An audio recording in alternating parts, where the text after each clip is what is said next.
Twitch for that one. I need to play, man. Hey guys, what's up? Introduce myself again. My name is CypherPK from CypherPK.com. We already did our introductions off stream. We thought we were live for about 5 minutes, but we weren't.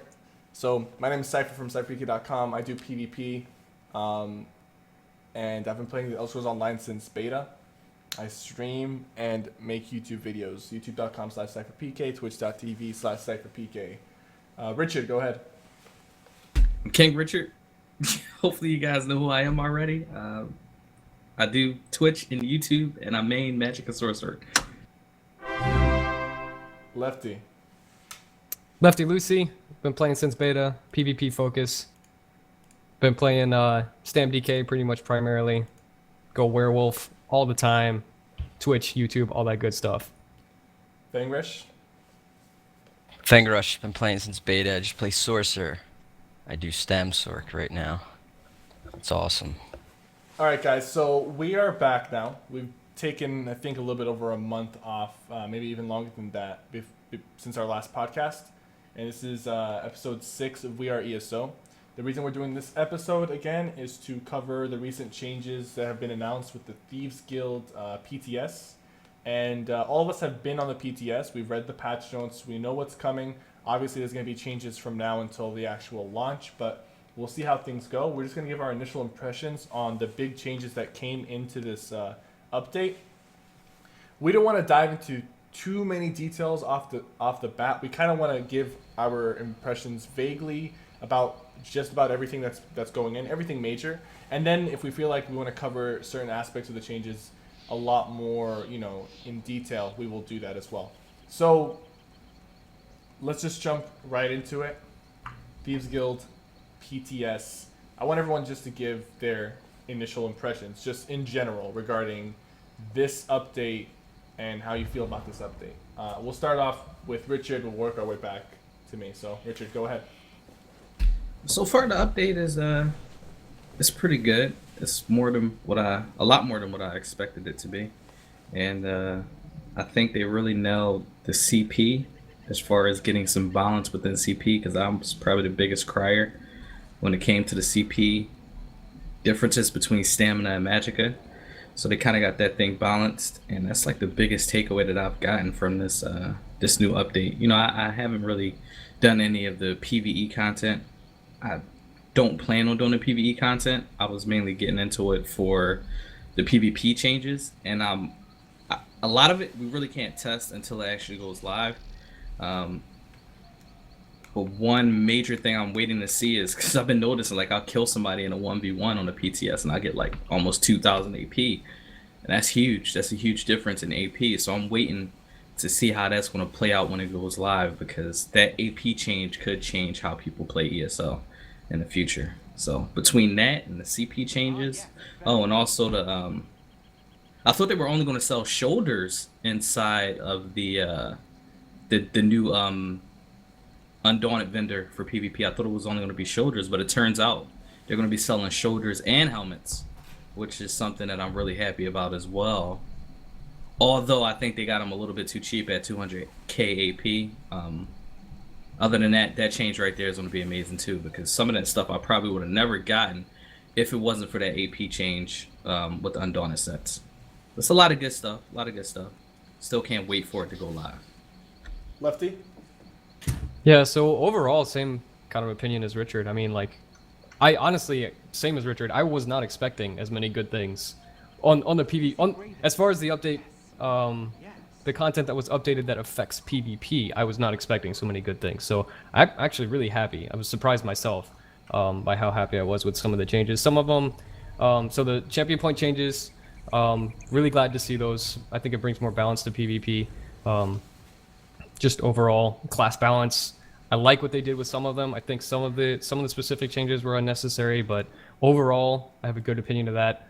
And what Richard just finished talking about was the Undaunted pieces being able to be purchased with AP, both the shoulders and the helmets. I'm actually gonna finally be able to use Engine Guardian. Never been able to get that helmet, so like I don't know. I'm happy about that. The one thing that I'm like, I just haven't embraced yet is the change to animation canceling. Not animation canceling in general, but the change to combat. And it specifically affects animation canceling more than other things, because of the way they prioritized which animation is shown when multiple animations are used in rapid succession. So the game feels it feels sluggish to me, but and I think that's going to be mostly the people who really embrace and use animation canceling like every single time they use a skill. I think they're going to feel that same way as I do, but it's just something that I need to get adjusted to. It's just something I'm not used to. But overall, just a really good opinion or really good thoughts on the update. English? I haven't got to play too much, but so far, I mean, you guys are right. There are some good things with the patch notes. The CP system, I think, is probably the clearest thing if you take it by itself and just look at it like from point A to point B that they did really well with. So that's good changes. I don't know. It's tough because a lot of the game has big changes that we can only speculate about right now. Because most of what we've done is just dueling, which is good. That tells us about class stuff, but it doesn't really tell us about Cyrodiil. But I didn't get to play much.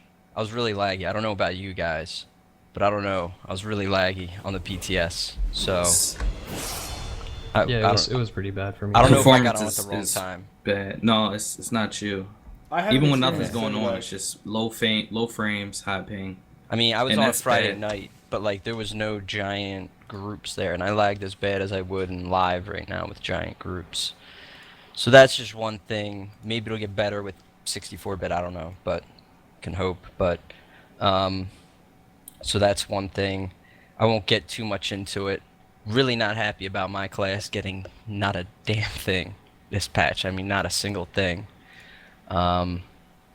So yeah, there was a lot of changes made to classes. There's some good stuff in there. I read some stuff that's again, I don't think people really see the full effects of them, because you see some from a dueling perspective, but then even from small scale to large scale, you won't see them. And I think some of the things that matter to us most, we haven't even got to see, like purge changes, barrier changes, siege on the field, and most of all, like proc stat combined with the new sets. So I mean, there's a lot left to speculate about, and there's a lot of good things, but I don't know. I'm not overwhelmingly happy, but I don't want to really. We can get into it later, I guess. I don't know. As far as my impressions, I definitely think this patch is a decent amount better than the previous patch. They did target a few of the issues that I really had. The CP, the AP changes, the vendor selling undaunted gear and PvE gear, all that stuff is really good, and I actually wasn't expecting them to put all of that in this patch, so I'm surprised that they got around to that. As far as class balance, it's too soon to tell how it's going to affect the overall playstyle of people, just because on the PTS there's no open world action happening. Pretty much everyone is just dueling.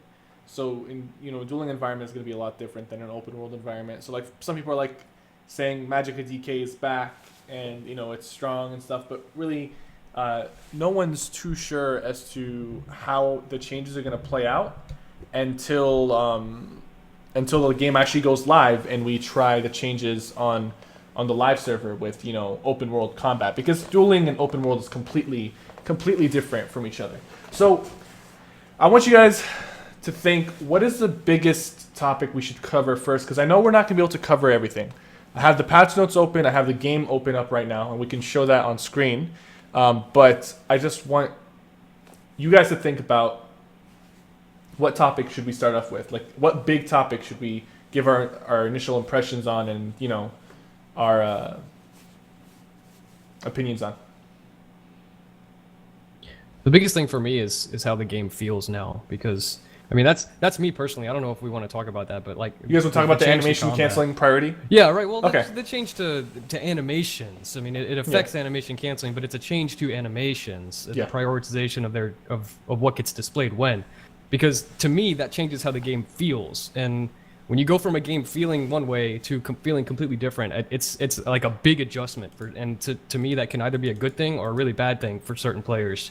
And to me, it's just I feel uneasy playing right now. So I don't know. If you guys want to talk about that, it's just that's my vote. Yeah, we can start off with the change to animations.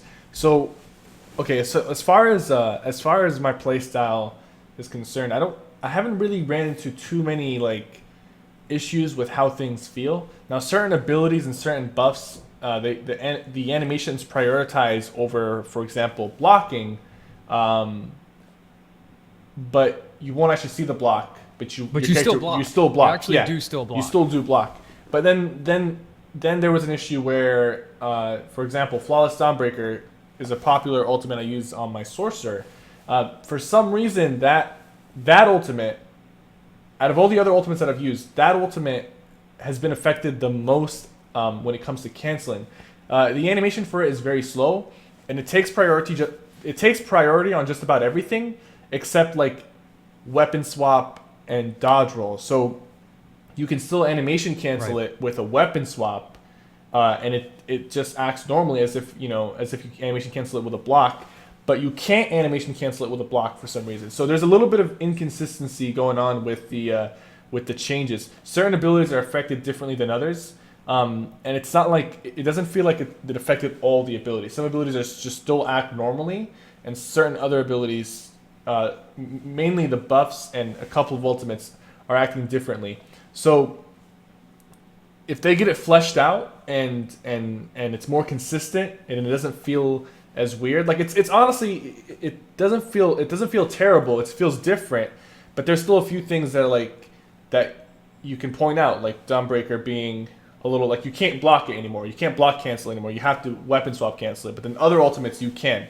So we just got to get the inconsistencies evened out and smoothened out before the update goes live, and I think we should be good to go. Fangrish, how has it been affecting you?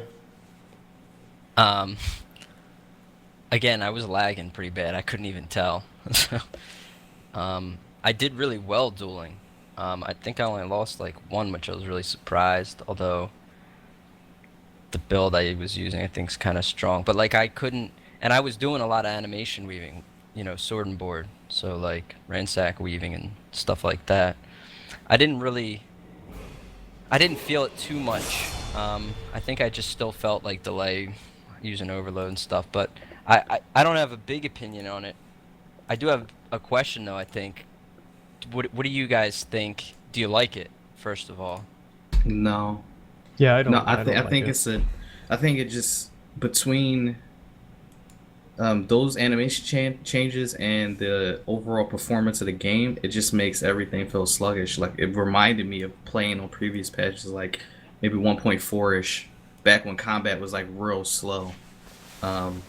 And after 1.6 hit, combat like really sped up a lot, and now it seems like it's just taking a total U-turn and slowing down again.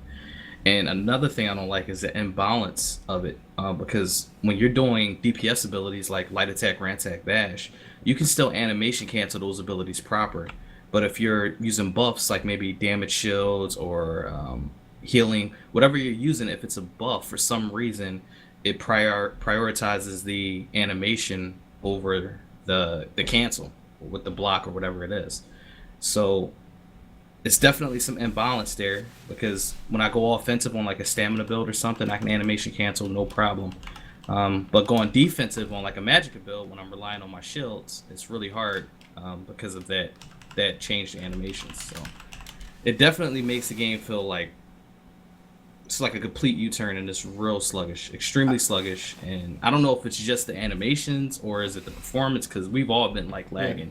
And I've been saying to myself, like I'll say in chat, like, is anybody else lagging too? Like, and I'm not just lagging, I'm getting FPS drops.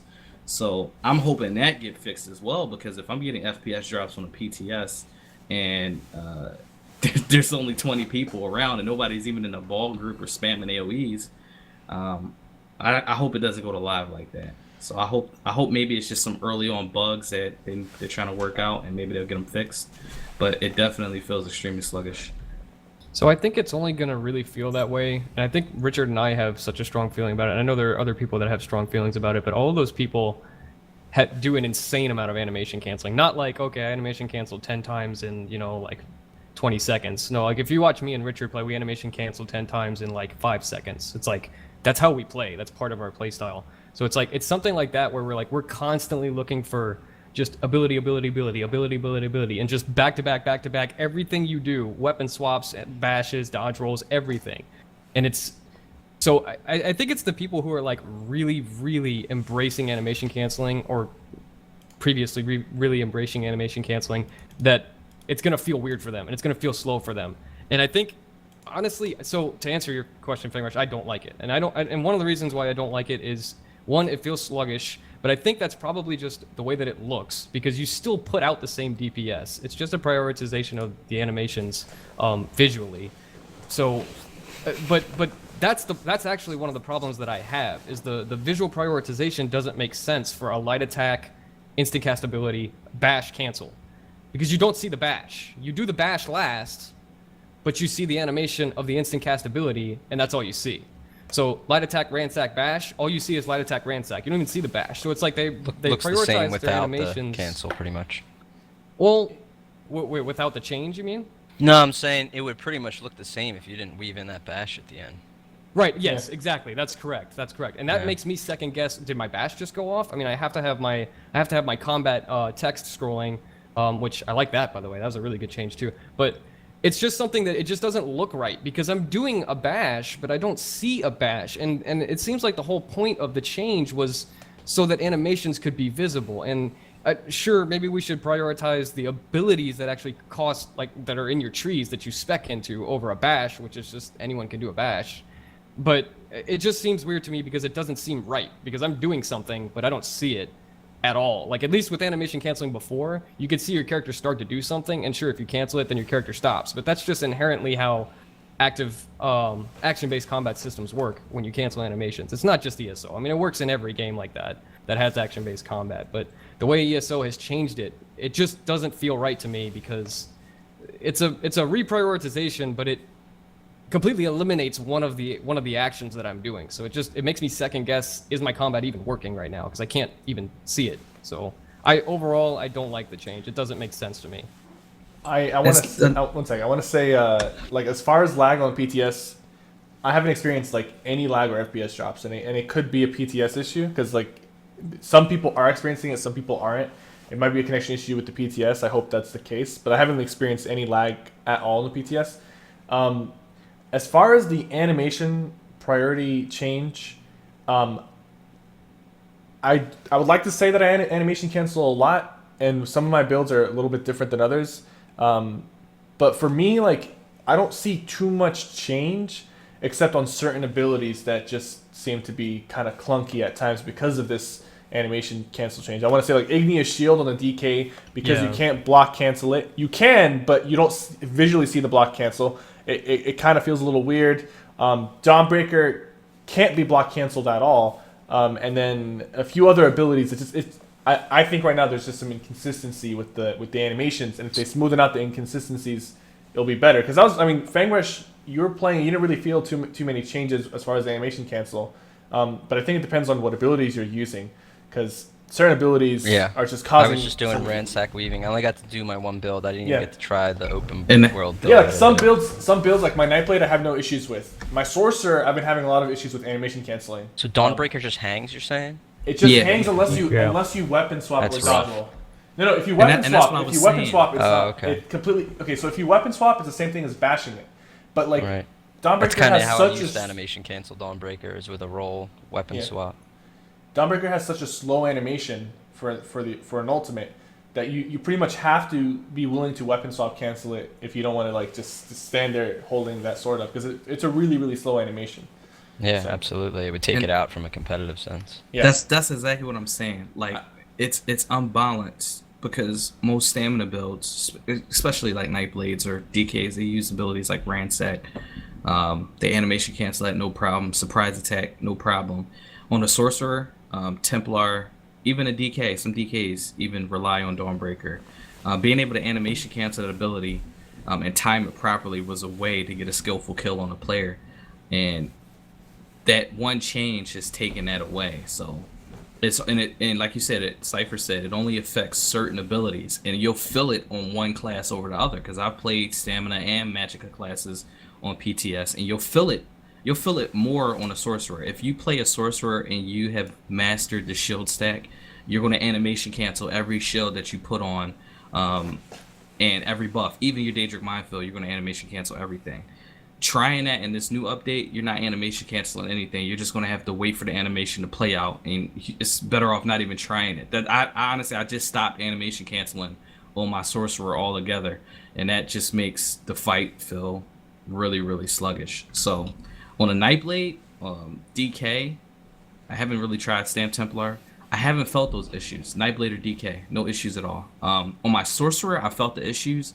With Wreck and Blow, I basically stopped weaving in light attacks with Wreck and Blow because it literally just took like an extra second to get that light attack in, as opposed to you being able to weave it seamlessly in last patch. So it's like, it's a change. It's a huge change. Everybody's going to have to get used to it. But some classes are going to feel it over other classes. And that's where I think there's a problem at. Okay, so we can all agree that there needs to be this change needs to be looked into a little bit and ironed out a little bit. And just looked at a little better because it's not consistent right now. Because I don't want to spend too much time talking on one thing. So we can all agree that this needs to be looked into. I want to say it's not terrible. Like it's not going to like ruin the game for me. But it definitely is a little bit annoying. I only asked why you guys are happy. It was kind of a two-part question. Like, it doesn't seem like people are really happy with it. Because my real question is, why is it there? Yeah. Like, who asked for it? And I don't get it. Because obviously, if you're putting that change in, there's an intention. You're trying to do something. I don't even know what the goal was with it. Right. So if there was a goal with it, I don't know what it is, and it doesn't look like it accomplished it because it seems like things aren't different, but now you guys are saying between different classes there are some differences. So it just seems like something that wasn't really asked for, that didn't really accomplish much, that may have just caused more problems. I don't get it. It seems like it was done in reaction to animation canceling, because that's the only thing it affects. It doesn't solve it. Right? Like, it doesn't stop it completely, but it does affect it. I don't think they were trying to counter animation canceling. I think they were just trying to make the game look better. Exactly, I agree. Because animation canceling still exists. You can still put out the same DPS, use the same timing of your keystrokes to get the same light attack, skill, bash, speed out. But I think they just, I don't know, maybe they were just unhappy with whoever designed the animations were unhappy that people like us are not even seeing 1/10 of the animation because we cancel it. I don't know. It's just, maybe they thought it looked ridiculous, but to be quite honest, at our speed, it did look ridiculous. But I would rather the game look ridiculous than not feel responsive, and that's what I feel personally. It does look better. It definitely looks better, but it feels worse. Visually, it looks better. Right, visually, it does look better. All right, let's move on to the next topic. Since we're talking about, we covered the animation canceling part. I think we should look at the champion point system because I want to touch all the major changes.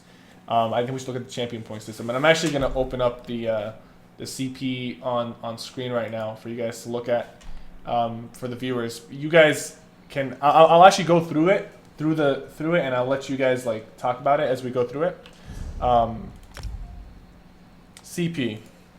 I'll start with the tower and move through that one to see if there's any new changes. Nothing new in the tower, nothing new in the lover. We got. I think the green tree hasn't been changed, right? None of the green. I can't remember one in the green tree. Yeah, I don't think there was any changes in the green tree. All right, so Elemental Expert is now for Magicka and Elemental damage. I want to start off by saying I think this was an excellent change because I felt very limited at times when, for example, if I'm going to play a Magicka Nightblade using a Destro Staff, I was limited to putting points into both Elemental Expert and Thaumaturge to increase my elemental and my magical damage. By putting it into one tree, it just it makes things a lot easier for Magicka builds, and it just keeps things simpler because stamina builds didn't have to spread out too much CP when it comes to increasing their physical damage. How do you guys feel about this? Elemental Expert, Richard? All right. You already know how I feel about it. I love it. This is like one of the biggest changes that I've streamed for a long time. Simply because everybody knows, like, I ran dual wield over Destro staff. People are like, why don't you run Destro staff? The reason why I ran a dual wield over a Destro staff on my Magic Consork is simply because most of your DPS abilities come from Magic. Whether you're using Inevitable Debt, Proxy Debt, Curse, Crystal Fragments, Daedric Minefield. That's all magical DPS. So that's your main burst on the Magic Consork. So you're going to want to put in a Thaumaturge anyway. By them adding the two together, now you can maybe think about running a Destro Staff and Proxy Debt with those same abilities, and you'll get the damage bonus on everything. So that was like a huge. I mean, I don't even know why that wasn't in the game like a year ago. Really, really happy for that change. Having never played Magicka build, I only know what it is on paper, and on paper it just makes sense. So I'm for it. I like it. Yeah, sounds good. Okay. We got a question. We got a donation from someone. He's saying, don't you think seeing the animations, being able to react to them is more skillful than not being able to see the animations at all? It doesn't. It doesn't affect speed of the actual damage coming in. It just affects your control over your character. So well, here's the thing. They're instant cast abilities that you cancel, right? So who cares if you saw it? It already did damage to you. If you saw it or didn't see it, who cares what it was? It's too late for you to know what it was, because damage happens initially upon the animations. When the animation plays, damage has already hit you. That's the whole point of animation canceling. You don't have to wait for the animation for the damage to be dealt. Damage is dealt immediately upon cast. So who cares if you saw it? Okay, so it sounds like you're saying, okay, if he just did a heroic slash to me, I could have known that and I could have blocked. No, it's too late. It's too late. If you see the heroic slash, it already damaged you. That's the problem. So I don't think that's relevant. Sorry, no offense. Okay. All right, I want to go through the CP rather quickly, just because we pretty much agree with all the changes that happened in the champion tree. One major one that I think they were trying to affect sorcerers, but I don't know how well it's going to affect against like shields in general. Shattering blows increases your damage against targets with a damage shield by a certain percentage. Richard, you had some opinion on this. All right, so the shattering blows change, right? It's going to give you a damage increase against targets that have on a damage shield by up to 25%, right? When you sit down and you look at it, and you compare that to Elemental Defender, where you can increase your overall damage against everything up to 25%, there's literally no reason why you would want to stack into Shattering Blows over Elemental Defender or Elemental Expert and Mighty. Mighty is going to give you a 25% poison, disease, and physical DPS damage increase on everything. Shattering Blows will give you a 25% damage increase on shields. Same thing with Elemental Defender. It just makes no sense to have that passive there. Now, I can see if it was maybe Shattering Blows, it does a certain amount of damage every 3 seconds when you attack a shield, or maybe it's some type of passive in a tree that they added. But adding a flat percentage that's only for damage shields, it wouldn't make any sense stacking into that over Mighty and Elemental Expert. And some people say, well, you can stack into both. Here's the thing. Most builds are going to get more DPS by stacking into, what do you call it? Is it Elfborn, the one that gives critical damage? Yeah. Yeah, most people are going to stack into Elfborn, and I forgot the one for physical DPS that gives physical crit damage. Most people are going to stack into those two trees, Mighty and a crit bonus, and then Elemental Expert and Elfborn over the Shattering Blows. So I just don't see people actually taking advantage of Shattering Blows, because you can already get a 25% damage increase on everything and not just damage shields. Fingers, how do you feel about this passive? Do you think you're going to be using it on Which your one? character? The Shattering Blows, the one that increases your damage against shields. I mean, like, here's the thing, like with the CP system. I mean, there's so much in there that's relevant to dueling. Like out in the open world, you run a general thing. Like, am I gonna run something that's gonna beat shields up in open world? No. because especially they just nerf barrier. So like, why would I? You know, I'm gonna run stuff like right now. I'm probably gonna try to focus on my damage and stuff, crit whatever, and maybe a bit into you know, the defile buff or whatever. With that said, yeah, sure, it's great. You know, if I had to duel a Sork, I would probably do it. As far as the whole dueling scene, I feel like this really screws up the dueling scene. Okay, because I had to fight some Magic Sork yesterday, and I beat some, but the only fights I lost was a Magicasaurk because I have nothing like set up for them at all, like not even close. But if I put stuff into that and maybe I did like a shield break or something, I could probably go ham on them and crush them. But if that's what dueling becomes, where you just like, oh, I'm fighting you, well, let me just switch this up in my CP tree, it's going to be ridiculous. Which is why part of me feels like people should duel in the non-CP campaign, but then you need different builds for it, so that's not really, I don't think people will buy into it, at least not at first. But I feel like the CP system has gone in good places, but I feel like you're going to switch it up in a big way in the way they've changed it per fight. If you really want to win that fight and you switch it up, it's going to make a big impact, okay? Yeah.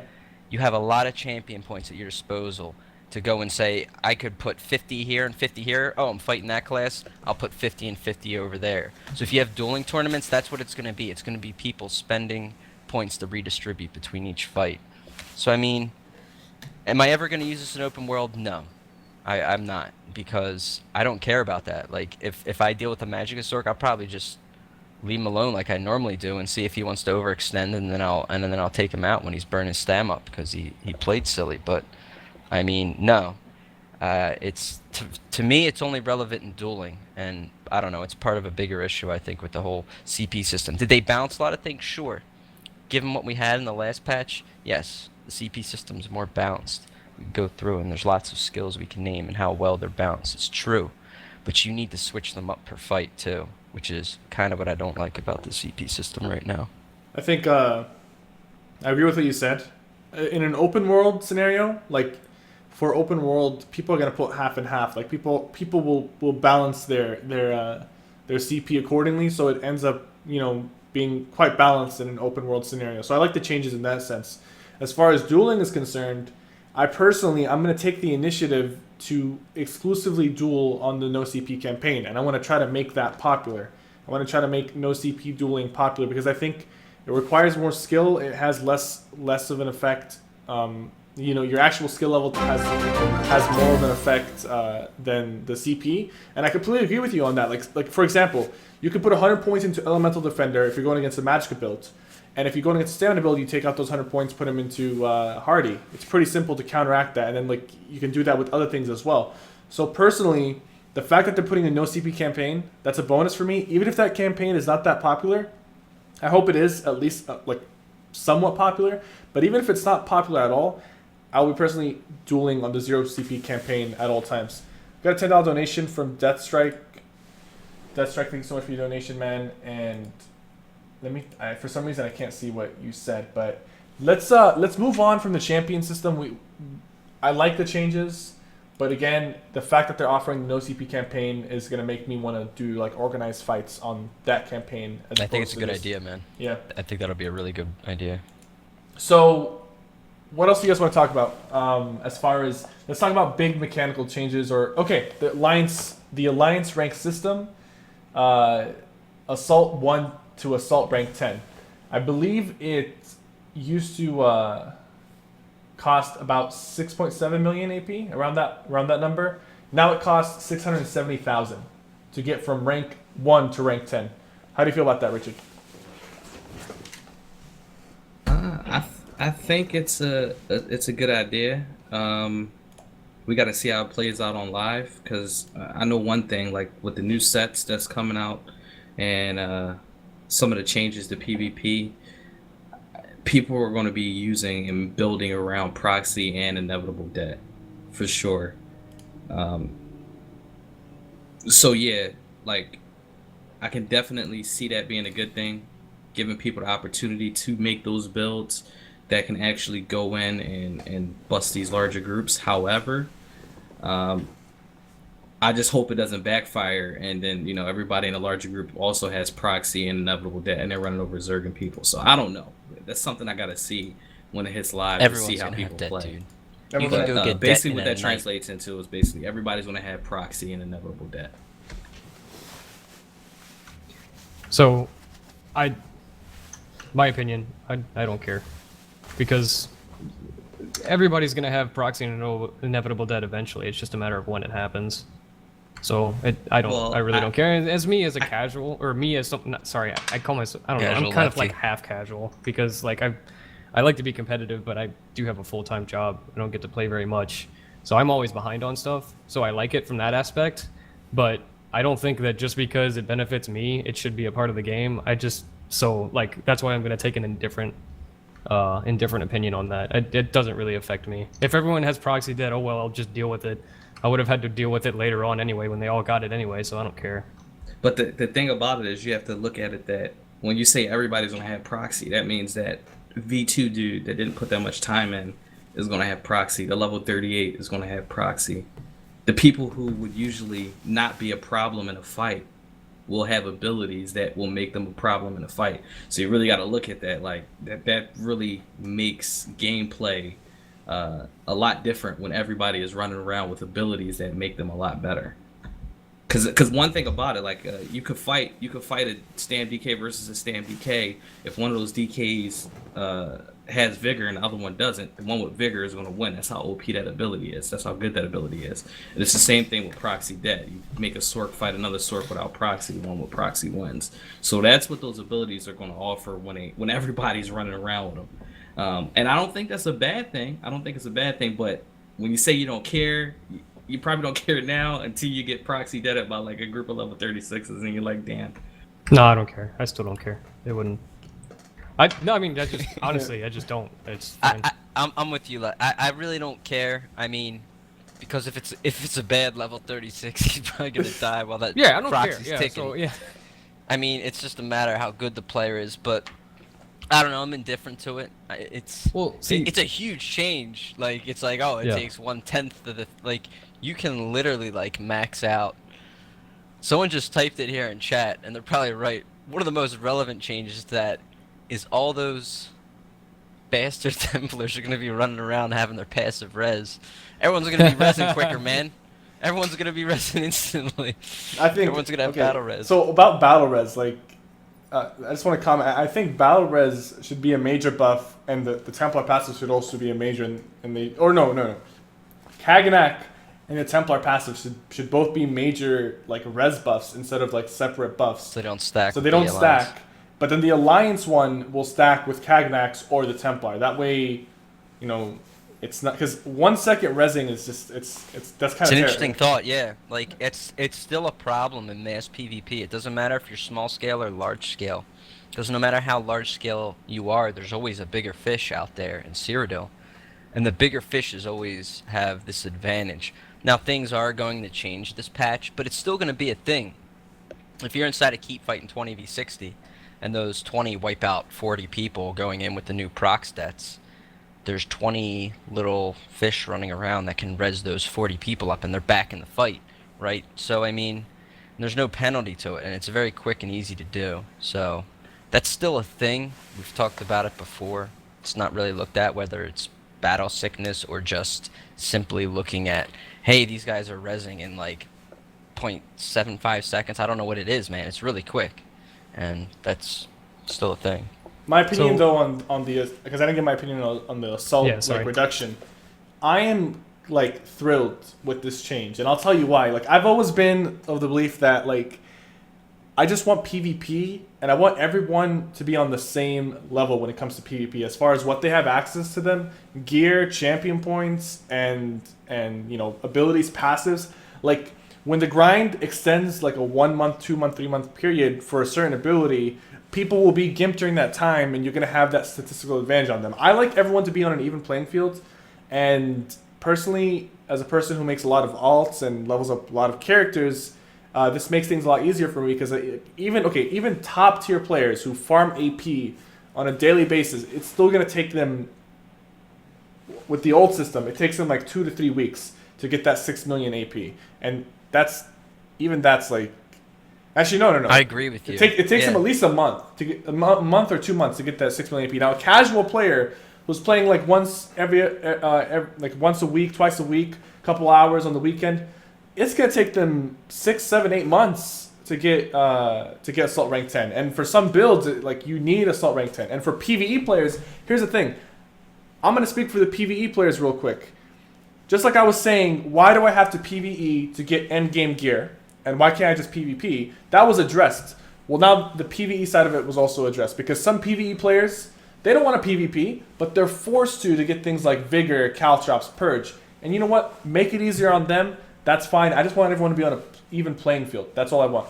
I just want even playing fields when it comes to PvP. I agree with you on that, man. Like, it's And one make of the reasons I Undaunted, make didn't Undaunted reroll. quicker. You're exactly right. They're the two reasons I don't ever reroll. I'm like, well, I'd have to level up my alliance again and Yep. do Undaunted. And Undaunted's the thing that even bothers me the most. Like, I can go do the grinding out there and level up the alliance. That's part of fighting.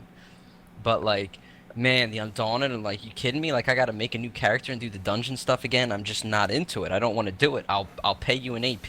Anything. Please. Telvar. Whatever. I don't want to do the Undaunted dungeons. None of my So- characters have Undaunted level 9, like not a single one. The highest Undaunted level is 7 on my Nightblade, and that's because I forced myself to go for like 2 weeks and then I stopped. Like, I hate it, but you know what? Undaunted is, if you don't have Undaunted rank 9, you can't truly be competitive at endgame. Like you can, but if you want the best of the best, you really can't. Right. You need It makes a Undaunted. significant difference when you make like a true 7-piece setup to really do your thing, which I do on my Stamstork. It's all I play. I am max Undaunted on that, you know? So, I play to that strength. I have to. And it makes a difference. So, yeah. So, just one last comment on this topic, but Sure. so if there's here's my perspective on the too many people at too low levels having too many OP abilities. If that's a problem with PvP, then that's a problem with those abilities. If it's a problem with a level 37 battle resing all the time, and everyone battle resing, then it's a problem with battle res. If it's a problem with 800 people using proxy debt, it's a problem with proxy debt, not a problem with how much time it takes to get the skill. Because eventually that person's going to get the skill. I so- agree. Completely Yeah. agree with that. Couldn't have said it better. Yeah, it's good for people like it's like they did with the catch-up mechanic on CP. It's good for people if they just came into this game that they can catch up and stuff, they can do it. Same if you're a player that just wants to reroll, make a new character. So I've never been in favor of that, like, oh, I already did this, so it should be as hard for you guys to do it too. I mean, it doesn't matter. Let people catch up and do it. So I don't think it's a big deal. And I think you're right, Cypher, when you said the PvE crowd. There's a lot of people that don't want to do it, and they complain about it, like, because I see that a lot on the forums, man. Like, they hate it. Like, I got to come do this. Well, it's a lot easier now for them to come do that, especially with the... I mean, it's a two-pronged thing here, right? Like, they increased the ability to gain AP in smaller sizes, plus they did that, so you're really going to be able to burn through it. Like Rich said, you got like 2k AP from a kill in a duel. I mean, you're going to be able to really cruise through AP with a nice little setup, so you can get that stuff quick. Alrighty. Next topic we're going to talk about is, before we get into balance changes, because that's going to be a little tricky. How do you guys feel about the? Did we talk about the vendor, the Undaunted vendor? I think I talked At the, about We it. at did. the beginning, I yeah, thought it was too cheap. during intros. Okay, well, Honestly. let's talk about the cost of the Undaunted gear. Like, I do think it's a little too cheap. Especially since they're doubling AP per kill. 200k AP. 100 kills. It's 100 kills. That's nothing. Yeah, that's yeah.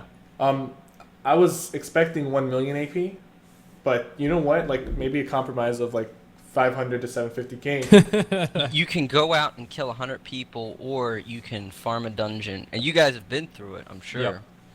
And it's like, I'm going to wait until I randomly get the right light, medium, heavy with the right trait. Are you kidding me? I'm going to go kill 100 people. I'll kill 300 people, like whatever it is. It's going to be much easier to get that way. So yeah, Yeah. that's how everyone's going to do it. I mean, like, we asked for this, and we wanted it to be not very difficult, but this is a little too easy, especially with the AP changes. I think doubling or even tripling the costs is the right thing to do on the gold. I wish they and tied AP. it into Telvar.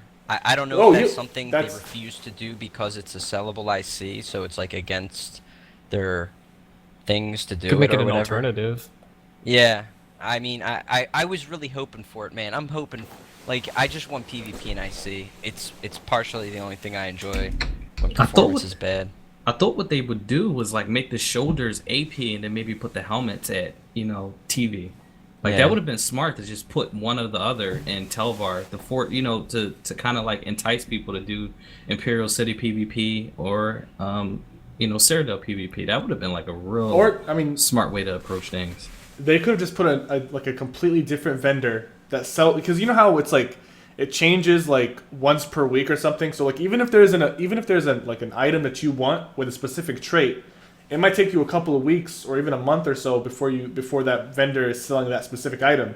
What they could do is just have another vendor in Imperial City that just is on a different rhythm altogether with the helmets and shoulders, but sells it for Telvar stones. That way, say the item that you want is not currently being sold for AP or gold, but it's being sold for Telvar stones, and you go and you farm Telvar stones, or you use whatever you have and you go purchase it. So I would like to see that same vendor without changing what we have. Obviously, I do want the price to cost a little more, just for balance sake. It's a little too cheap. But without changing that vendor, add a new vendor in the Imperial City on a different like algorithm as far as like what items they're selling for the day, and have him or her sell it with Telvar stones.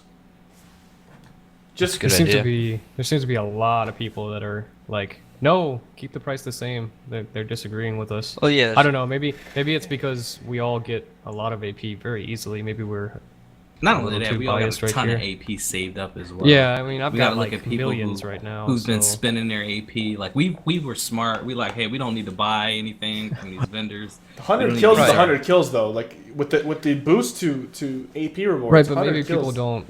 Maybe people don't get 100 kills easy. I guess I'm just trying to play devil's advocate is all, because it seems Yeah. like there's a lot of people in But you chat know what? right now. They're You, like, you know what? You You're gotta getting- balance it based off of how easy it is for PvE players to get it. Because they it's gotta true. It's true.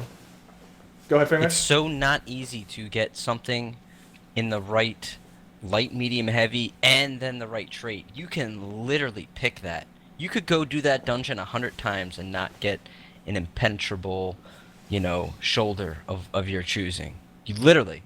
I know that I've from been experience. there. I've done 100 dungeons. Yep. Okay. I never got some things. I still never got them. I'll go buy them just because I never got them. Just be like, hey, I got it now, you know. But it's worthless to my build now. But I've literally been there. I farmed those dungeons that many times. So yeah, sure. We can go and get 200 AP in a night to get it. I know a lot of people out there that can't. But they can go get it in like 2 or 3 days, 4 days, and literally, you could go farm that undone dungeon, and you would not get it in a week. You might not get it in 2 weeks. You may never get it in a month.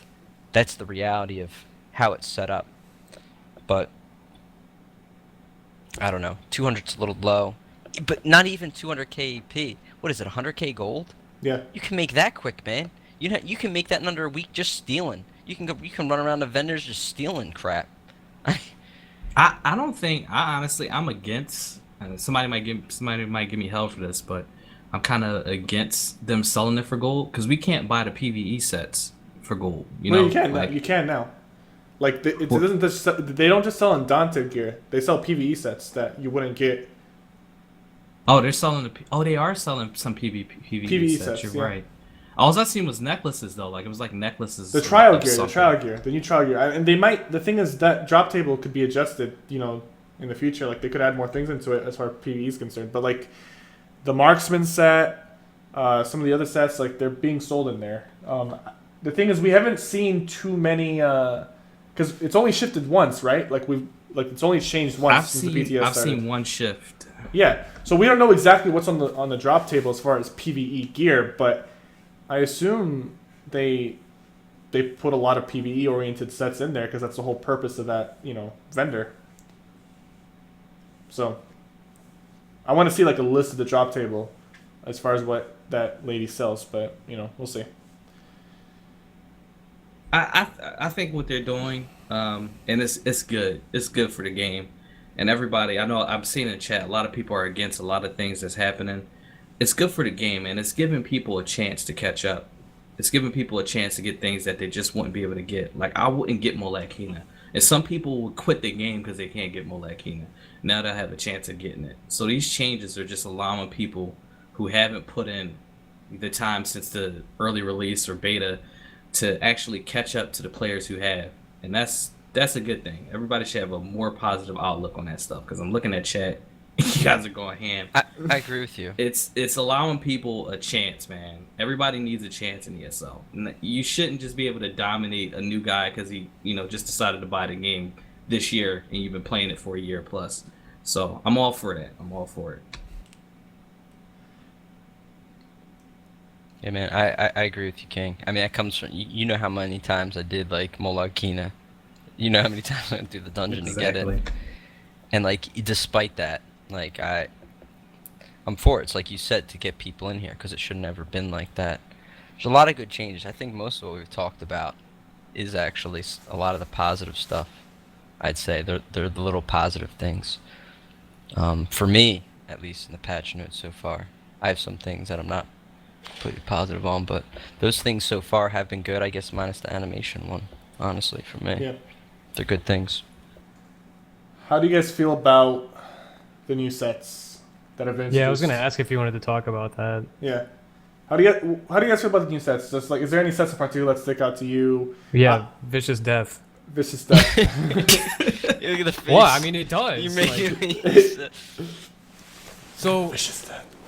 here's my thing. Has anyone really tested it with a large-scale group? Because if I look at the tooltip and I read Some of it, the The groups domino. probably have. There is a domino effect with it. That is Okay. confirmed.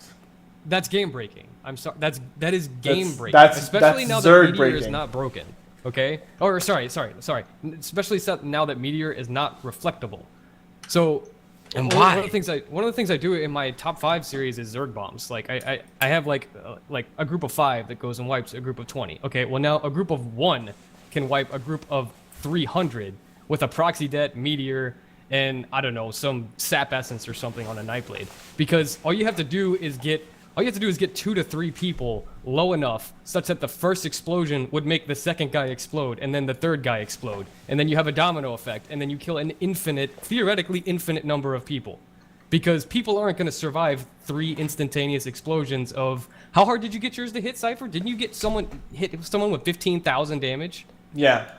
Okay, so that's game breaking. One dude drops a meteor, a proxy det, and then sap essence, and then kills theoretically an infinite Spread number out. of people. Work says a killing blow. The set does not proc another one of it. Killing blow of the That's- set does not proc another one of it. I would maybe take his word for it, but still, you're gonna deal a lot of damage with the proc with the ult, okay, and then you're gonna have a lot of people pretty low. You're gonna have a few people dead from that. And I imagine AoE. if you kill 3 people with the proc stat, it's gonna proc 3 of those explosions for each of those guys, right? That's gonna kill everybody if it's doing like 15,000. So I mean, it doesn't matter. It's still really strong. So I agree with you. It's game breaking, Lefty. It really is. No. I not don't game know. breaking. No, you know what? Spread out. Spread I out. think this. I don't. That's- I, and people that's say the this point of it, game man. breaking. That's good. Like that's Yeah, gonna make Spread out, people bro. think It- about zerging. Like, cause I think how many times have we been in the sewer Dude, together? We listen, dropped like listen. 5. It's people because in I know. they're stamina builds. Lefty and Fangrush only play stam builds. This is a Magicka set. That's the only reason, man. If it was a stamina set, Come they would- on. No. Nothing Here's to the do thing. with it. The set, I could use it as stamina. I just figured this out last night. So if you were there, I'm like, oh, I can get this in weapons and jewelry, so I actually can run it.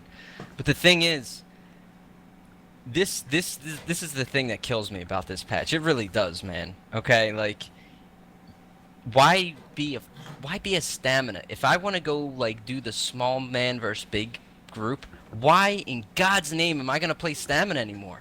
Give me a reason, okay? Utility, Caltrops, Bombard. I don't need any of it, man. Give me a Magicka that just goes in there with a proxy that and drills everybody for like 20k plus. Just give me that, okay? That one proxy that outweighs any bit of utility you're gonna get out of that stamina. And this is pure speculation, but goddamn, how can it be wrong at all? I I mean, don't proc even- stats are hitting so hard. They're gonna Here's scale the- up. Here's the thing. Everybody keeps saying proc stat, man.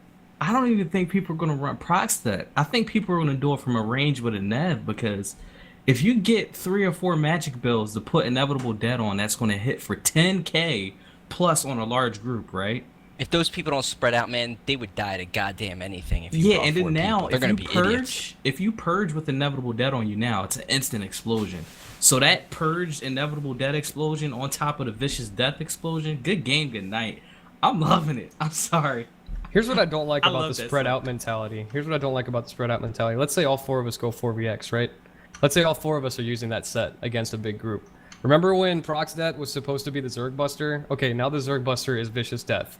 What if that Zerg that we're 4vxing is using Vicious Death? Oh, you And know, when I say what the if, radius is I small mean, on it. The radius is actually not that big. Okay, but we're in a small group. We're gonna benefit from being near each other and focusing targets and stuff like that. It's gonna kill us too. It's gonna do the same thing that Proxdet did. I can see If that one of us happening. goes down, we're I all mean, gonna we're go gonna down bomb regardless. them. Like Yeah, that's the advantage of being the small group is you're usually making the moves on them, and they're having to do stuff. Guys, So I don't think it's gonna backfire us on us, Lefty. In that case, what I don't like about it is I don't think this is a practical solution. Okay, it really Right. bothers me actually. Right. This is awful. This is like Shield Breaker 2.0 for me. Okay. Right, yeah, You I had mean, a yeah. problem and you didn't fix it right, in my opinion. Okay. Again. Okay, I'm gonna bring it back. Why not remove the AOE caps? Okay. hold on. Thanks. Listen, What are we talking like, about we before, don't need before we Proxtet. started? We don't need Vicious Death set. Thanks, come on. Proxtet changes this whole game, Relax, man. man. Relax. Proxtet changes the game, bro. It changes everything. Groups are running around, they're like, alright, everyone put the Proxtet up. 20 people got Proxtets up. Everyone's gonna be running Magicka builds with Proxtets. You better bet on it. If they don't change anything right now, everybody's running around with that. You're gonna have just everybody, both sides, 3 sides, 20 sides. It doesn't matter. Everyone's gonna be running Proxtets with Magicka builds, man. Why are we doing this? It's crazy. You remember old combat? Take out Proxtets, bro. Take out Vicious Death set. Okay? What'd you do to the chat, man? What did you It's do not to my the fault. chat? It's not my fault. Listen, I'm serious. Take out Proxtet. Take out Vicious Death. Go back to like old gameplay. All right, without even if you don't remove AoE caps, even if you cut them up to like 12. All right, you take the cap up, and just fight with that. Like, why can't I fight with my DK ult or my Sork ult and use those? Not Proxtets. Not fucking 15, 20 Proxtets. We don't need that. There you go. It's stupid. First one drop. I'm sorry. I don't get it, man. I think this is a bad solution, okay? I think it's really, really bad, okay? And it's not going to be implemented the way it is. All right, that set's going to get nerfed, Lefty. All right, so don't Yeah, worry no, about it. I agree, and that's why I pointed gonna it out. 'Cause change we're in it. the PTS. It has. That's why I said it, because it has. It can't do It's that not much going to damage. go in like that. It can't do that much damage. It won't. Honestly, I say we throw it in and we see just how things change. And at the same time, Lefty, I'm with King Richard, all right? I want to kill those groups, all right? I want to murder all of them. I'm with him in that aspect, but I don't like that it has to be that Right. way. I'm And with everyone you, has Fang. to be a Magicka. 100%. Everyone has to go Magicka and just det with Vicious set. I agree on that aspect that like the only Zerg Buster option you have is Magic Cadet and Vicious Set. And you don't really have a stamina Zerg Buster. And with the CP change to Hardy, people will have more physical resistance, so that's gonna make overall stamina builds hit a little less. So what ends up happening is the only Zerg Busters are Magicka builds. The only true Zerg Busters are Magicka builds. But by removing AoE caps, like Fangar said, everyone would have potential to be a Zerg Buster if they built properly, if they had high damage and built properly and coordinated. So I completely agree with you on that aspect. But as for the set itself, I really want to see this go live the way it is. I just want I to agree see with what's you. gonna happen. Like this right now versus what we have on live, dude, I'll take it 100 times out of 100. The nerf the barrier, the nerf the purge, you add in this set, you amp Proxtet. Yeah, those groups are in big time danger. And then you have the siege buff on top of it.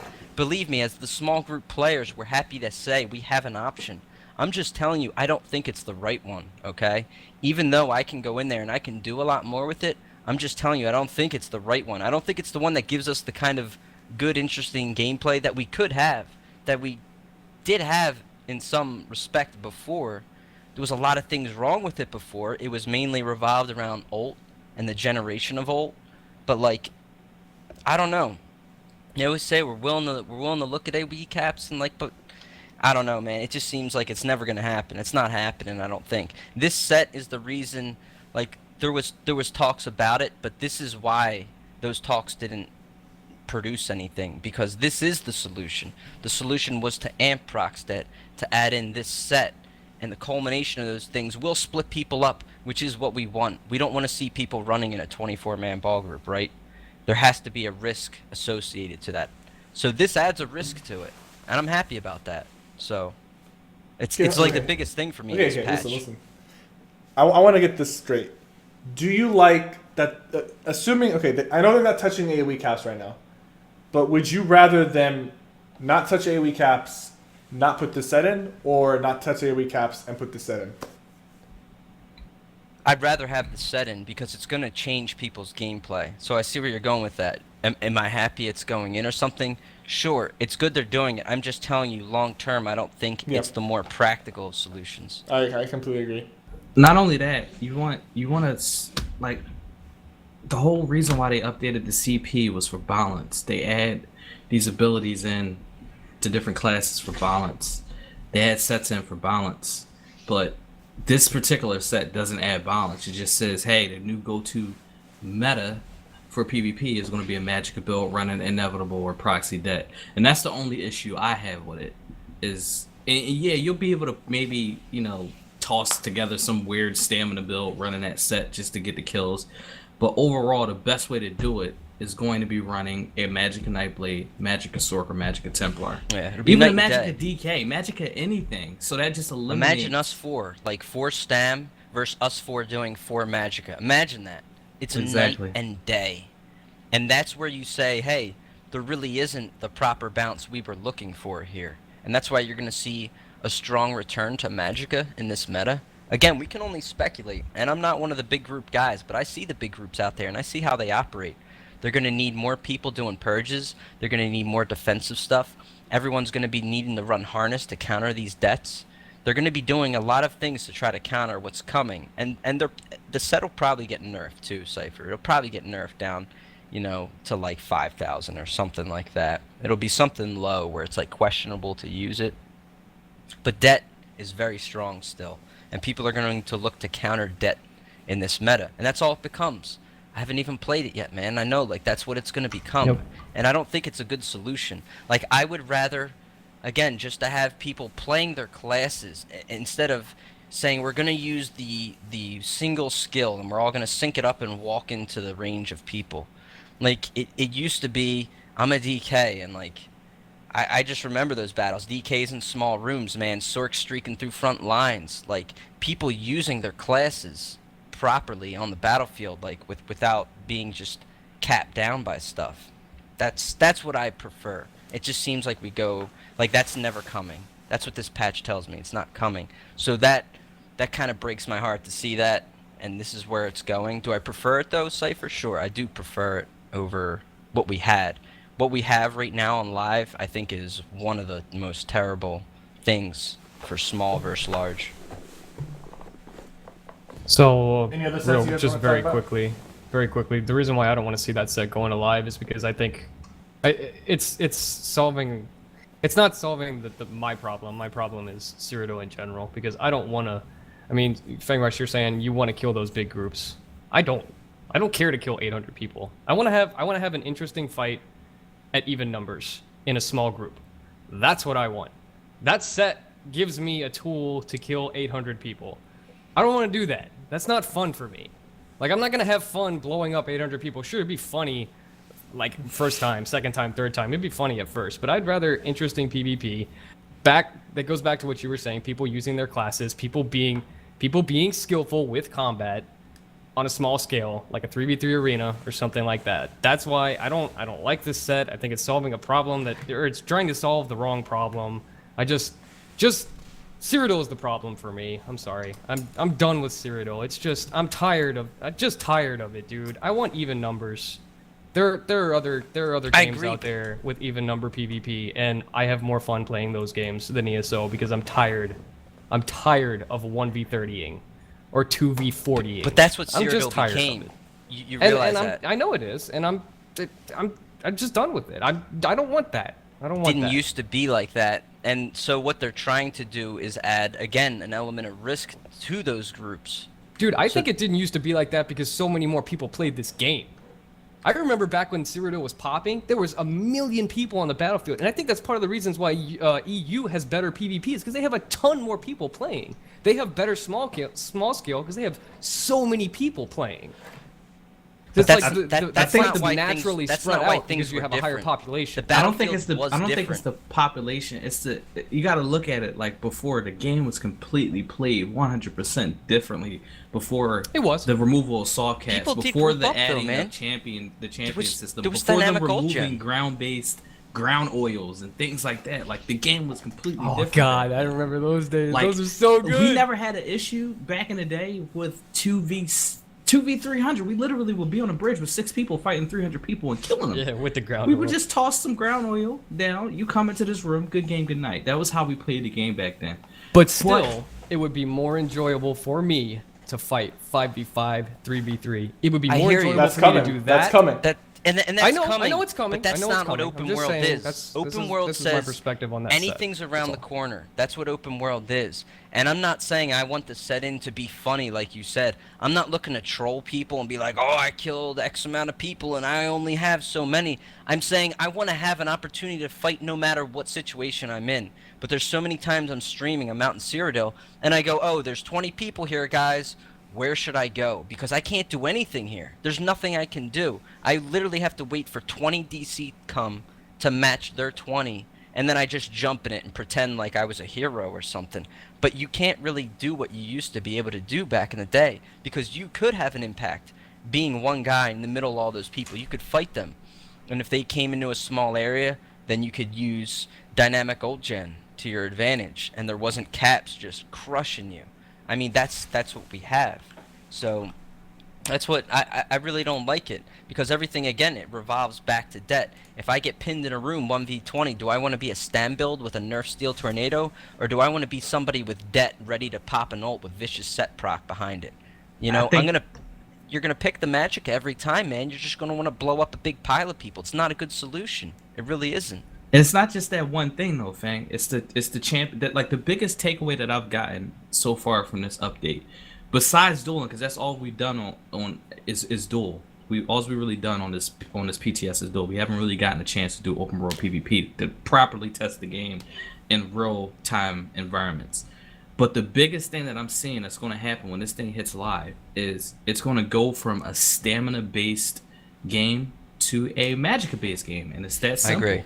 It's like they added a 25% damage reduction to poison, disease, and physical DPS. I mean, that's just a hurt piece to stamina builds, and Magicka builds have already been fighting with that. So now basically you've just given Magicka builds a thumbs up, and you're basically saying here's a 25% damage reduction against the stand builds. Then on top of that, you give us things like inevitable debt, proxy debt, damage shields are still not critical. They still stack exactly the same. Then this new set, you just add all that up. It's just going to be Magicka, Nightblade, Sorks, DKs, and Templars in a group. You're not going to see any stamina builds, and that's my biggest thing with Cyrodiil is that it becomes stale when everybody is running a flavor of the month build every update. Like every update, it goes from Magicka. It was a point when Magicka DK was top notch. Everybody switched to stamina. Then everybody's back to Magicka. Then everybody's back to stamina. I hate that. Because they didn't weigh out the changes. Like that's what we were saying earlier. Are the changes to the CP tree good? They're spot on. They're great. But you didn't consider the fact that some things were actually bounced. For example, there's one ult in the game that actually scales off physical CP. Has that changed? No. But you reduce physical damage across the board. So me as a Stamsork, I still have no ults that scale off CP in a physical sense. What happened to me? I took a nerf in every direction. I gained nothing this patch. Basically I come into this patch, you do less damage. Welcome to the new patch, Fangrush. You know, that's what a Stamsork is, going from one patch to the next. So there's some good things about the CP, but you have to consider the broad picture here, and they didn't really do that, I don't think. So that's kind of a miss in the grand scheme of it. I really like what they did with CP, but you have to make changes with respect to what you did in that. So I think that's kind of missed a little bit. Yeah, I've been saying the same thing on my streams. Any other sets you guys want to talk about? Because we don't want to take too much time. The healing reduction one's awesome. I love it. Yeah, I love Do you, it. do you think that okay? Because there's been discussion on the forums that set is too powerful. What do you guys think? Maybe it is, but if that set's not as powerful as it is, I have no reason to play a Stamsork. Stamsork sucks right now, okay? Yeah. It's like Stamsork was like bottom. It was like middle tier, okay? Like maybe like number 4 on the ranking of what 8 options you can do. It's like bottom 2, man. It sucks. All right. What do I specialize in as a Stamsork? I suck, okay? And using that set, I was able to duel well and just like do. If I didn't have that, I don't know what I would have done, man. I'd have lost every duel probably. Now, were you It's- running reverberating with that set? Yeah, that Okay. and minor defile too. But I was doing here's it all, another bro. thing though. I was This is ripping another it. thing. That set is good, but not against a Magicka Sork. Because Yeah, Magic Sorks feel Magic differently. Sorks are immune to it. It's Yeah. Or yeah, Magicka they're immune to Templar, it. they're completely immune to that I set. want to say So yeah, it's a Magic good Sword set. more than Templar. Like Well, Templars they can purge it too. Templars can get purge rid it. of it. Templars can purge it, but it reapplies almost instantly as soon as they start attacking. But a Right. Sork can stay offensive without it really being Exactly. effective. Well, all you have to Sorks do is are another just beast. purge Breath That's- of Life. So That's it's the not a problem big- with shields. Yeah. That still isn't addressed because of shield breaker. Again, like when you fix things like that, when you put in a lazy fix, you don't get a real solution, and that's what I was trying to describe with I think shields are Shield still a Breaker little over the 2.0 top. here. Shields are still over the top, in my opinion. Yeah, agreed. Shields are ridiculous. Yeah, they're way over I the play top. It's Redguard just- Sorcerer on live, so I don't get the full benefit of being a Magicka Sorcerer. I go on PTS with this High Elf Sorcerer. It's out of control. It literally makes no sense. Like if you don't want to die on a Magicka Sorcerer, You don't have you to die. literally will not die. I don't care who you fight. Doesn't matter what you're going against. Doesn't matter. Doesn't matter. You can go against Yep. anything. Even Shieldbreaker won't necessarily kill you. Like it'll counter you, but you doesn't mean you're gonna die. I don't even think you'll die to Shieldbreaker because like the Magicka Sorks, like you can literally kill somebody without actually attacking them. Like you could just proxy up, toss your mines down, and put an occasional curse on, and that person's gonna die eventually because he's gonna run over your mines and just explode. You drop your Dawnbreaker at the right time, it's over. Now, do you think shields are overpowered? Or do you think the Sork shields are overpowered? It's all shields. It's all shields, mainly Harness Magicka. Harness Magicka is one of the main culprits because when you run Harness Magicka, you never run out of resources because of the Magicka return.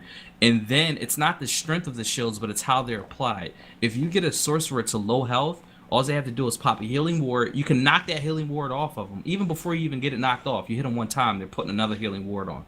So it's literally like when you sit there and you do the math, if your healing ward is 15k at low health and you spam it 3 times, you just do the math on how much health you have. And on top of that, that's uncritical damage mitigation. So it just makes no sense that you can I had that spam happen shields against that the much. Sork. I couldn't beat Rich. I went Werewolf 3 times in one fight on him. And Yeah, I got sometimes him to you 10%. just can't. And And I'm just Yeah. ripping. I had Kina procced. I'm just roaring into him with 10% health and his shield's up. It's just nothing. The easiest fix is just make shields critical. Like keep the size, just make them critical. They were Even- supposed to be, and they backed off on that decision. Even I'm telling you guys, if they make shields critical, it's going to be worse. That's not the fix. What you're going to see is magic sorcerers go from running infusing divines, and they're going to stack into impenetrable, which is another problem. So if you have an impenetrable shield that's going to make your critical damage do less than your regular damage, you're going to have OP shields, even more OP than they already are. So you don't want critical shields. The fix to shields I agree with you. I know. is the way that they're stacked. It's Yeah. spammable shields is the issue. They can shouldn't either reapply, cost they like how can they they can were. either make it cost extra whenever you spam a shield within 2 seconds or whatever, or they can make it so that you can't reapply a shield unless it's completely off your bar. So I if you prefer try that. to spam a ward when you're low health, you're going to be wasting your magicka.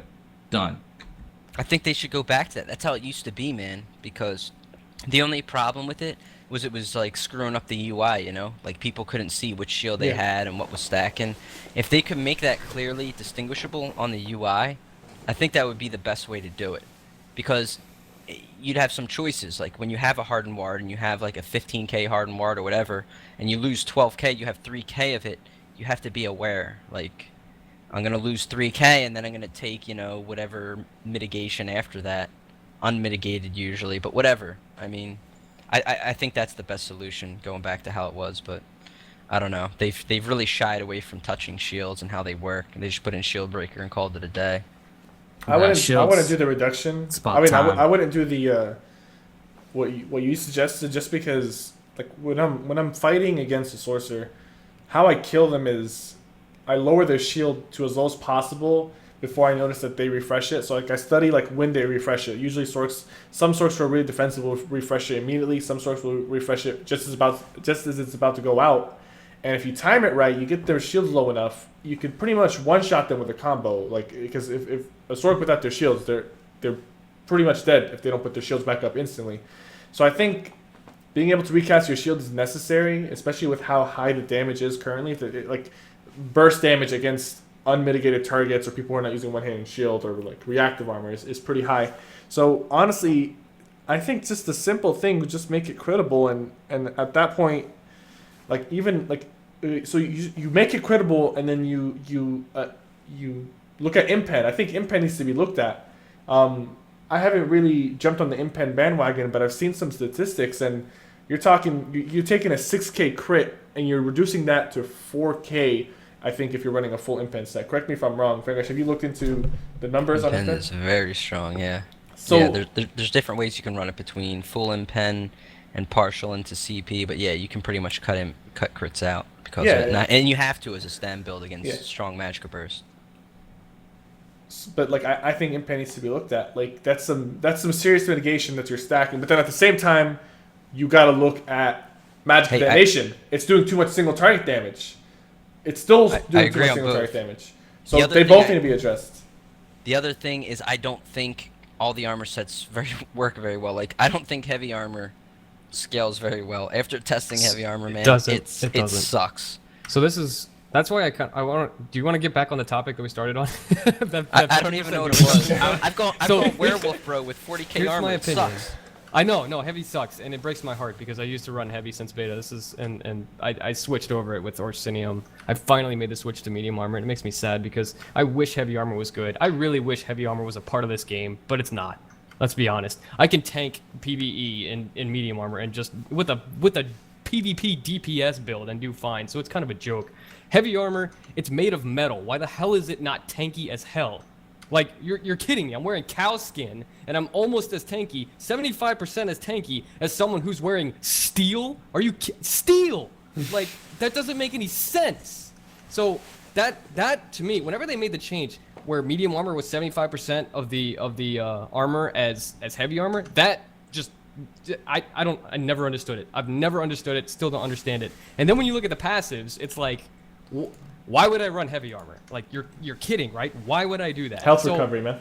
Back to the just all right. Well, anyway, so heavy armor should be tanky. Inherently, it should be tanky. It's not. I had to switch from my heavy armor build because heavy armor sucks. It's terrible. So the thing is, I kind of wanted to get back to that set, the Fasala set, I think is how it's pronounced, the 50% healing reduction set. So what makes it ridiculously good is it's every single piece, all body pieces, all jewelry, all weapons. That's why I was able to run it. What if they forced it to be heavy armor?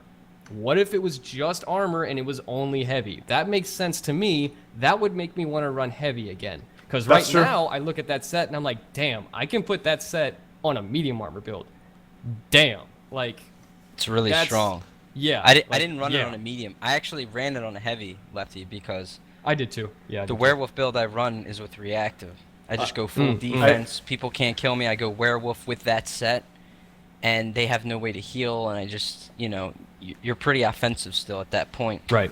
But I saw the numbers, Lefty, and I didn't realize how bad it was going from what I had at 20k armor. And then I put on the heavy, and I jumped up to 30k. Then I went werewolf up to 40k. Literally, that high. And the mitigation sucks, dude. Yep. Like, the graph is terrible. I don't have it, but I don't looked have to at the tell numbers. me, man. You get more so mitigation bad. from You impen. do not gain anything for it. You can put a little bit into impenetrable, and you take huge reductions versus putting 20k but you put armor. steel on your chest or your face. And it's like you get it hit doesn't just matter. as if someone who poked you with a would it be better? Come on. You literally you can run medium armor and use minor maim off of sword and board and gain more damage reduction than running heavy armor. Like what the hell's going on? I can run a minor maim debuff and gain more reduction than heavy armor? Like something's wrong with Like heavy armor. one hand and shield by itself, that entire skill line is superior to the heavy armor passives. It is. As It's far as stupid. reduction, as far as damage reduction, as far as everything, it's completely superior. I think what needs to be done is some of the one hand and shield skill lines need to find their way to the heavy armor tree, and maybe the heavy armor tree can give up some of the shittier passives onto the one hand and shield skill line. And then like it just doesn't make sense that like 7-piece impen on medium is better than heavy armor. Like it's just like impen is reducing more and minor mayhem is reducing more, and one-handed shield is reducing more damage than running heavy, and that's the only reason why people don't run heavy. Because they don't look at these numbers. I ran They're the not in Gil control set. of them. Yeah, I ran the Gil set with 5 medium, and it is absolutely disgusting what it's capable to do with 5 medium. I was running Yep. 40k stamina, 5 medium, Gil set, and reverberating. I wasn't running Good game. the minor heal debuff, but it was tearing up people. It was insane. And honestly, making that set purely heavy is the right way. Is the right way to Yeah, go about it it. should be a pure heavy set. I would actually want to run heavy because I've been running it on heavy on PTS, trying to make it work. I feel like so the good thing is I'm really tanky, and the other good thing, which I mean it's okay, I think it's a good thing because I'm running a tank setup. I don't have much damage. I think that's how it should be. You shouldn't be able to put that set on a medium armor build, do an insane amount of damage, and then also reduce the crap out of their healing. That doesn't make any sense. So You can put, Yeah, it, that's on, the you issue can with put it the on set. light armor too. That's Right. the thing. That set is yeah, gonna you be- can put it on light armor. Can you imagine sorcerers wearing that? They can. They I can don't pull it want off. to. They can pull it off. A Oh, sorcerer that or would be a- stupid. It's gonna happen. Like that Yeah. kind of stuff's gonna happen to dueling. Like it'll get silly. everyone's but, gonna run um, that set in duels. It can't Yeah. be jewelry and it can't be weapons. It's got to be armor. And if And it then, isn't, and like, then I'm okay with it because I've been running it like that, and honestly, it's been a little bit of a challenge to make it viable. I've only lost a couple duels, and all of them were to Blab, and I don't blame. Like so you can still win, like you can still do really well with that set using heavy armor. It's gonna take a long time. I gotta tweak the build. I gotta figure out what I need to do with it. But I like the set. It's gonna make me go heavy again if it's only heavy. But if it's jewelry and weapons, I have no reason to go heavy armor again. So it's just, I want to run heavy armor again in this game. I want to feel like a tank. Back in 1.5, I ran heavy armor, and oh my god, I felt like a tank. dude, I and didn't then they realize made the how change bad it was, man. where It's- medium it's- armor is it's really bad. 75% of heavy, and then I was just like, okay, thanks. You know, Armor doesn't scale well in this, so armor versus impen. One thing, I've noticed this is a Thieves Guild podcast, right? Yeah. We haven't really talked anything about the PvE stuff in Thieves Guild, so I just want to ask the chat because I know we have some Zos people in here. How many of you guys are looking forward to the actual Thieves Guild changes, the PvE changes? And how many of you guys are looking forward to the PvP? Like, let us know in chat, PvP or PvE. Well, I mean, you gotta remember, like, everyone who watches us is PvP That's our oriented. audience. That's our That's audience. our So, I audience. mean, like, it's gonna be filled with PvP. Like, But that's a good. now, point. if you I ask the wanted to same mention questions on the forums, you're gonna look like it's gonna be like 95%. You can see a lot of PvE. Yeah, so Yeah. it's our audience. You gotta remember that. Right, it's Guys, our audience. We talked about some good sets, but are there any sets that you think are wasted potential that could be adjusted and buffed? all I of the don't- other ones. I mean, not all the other ones. There's some Reduced decent. AoE damage. Who's gonna use Okay, 20% reduced AoE damage, man? Who wants that? Leaky's boots. That's the Leaky's Leckies? Leckies. I Is don't that know. I the, call it uh, Leckies. I'm cool with it. Leckies. Is that It, the ha- other it heavy has one? no. Yeah, it's medium. No, it's medium. It has a good 2-3-4 piece. It's weapon damage, max stamina, 7 recovery. So definitely it fits in like that. But there's a lot of bonuses like that. I mean, and it also is a 2-piece weapon damage. But you take 20% less damage from AOE effects, but your own AOE's are reduced by 20%. Like that. Why? Why that second part? Like it was already bad enough with the first part. I mean, the first part's okay. 20% less AoE damage. You can stack that with some other things, but why do you like? What do you guys think? Do you guys think they should remove the part where you lose 20% Yes. of your AoE? I don't get that set, and I don't even think that's Good. Even, super strong. Yeah. I mean, at least the 2, 3, 4 set bonuses are fine. Any other sets? that But you the guys... thing is, if it is too strong, it'll be required in big groups, and it'll just counter everything they've done. So I'm not gonna promote that they necessarily make it anything more than 20% damage reduction. Because if it was like 30% or more, they'd be like, all right, everyone in the 24-man groups, you got to get this set on so you don't get blown away by proc stats. Because if it's like the other sets, right, you could just put it on anywhere. The other heavy set, Lucy, was this the Fury set, When you Yeah, take that critical one. damage, weapon damage is Yeah. increased by 29 for 6 seconds. It's effective That's second bugged. 20 times.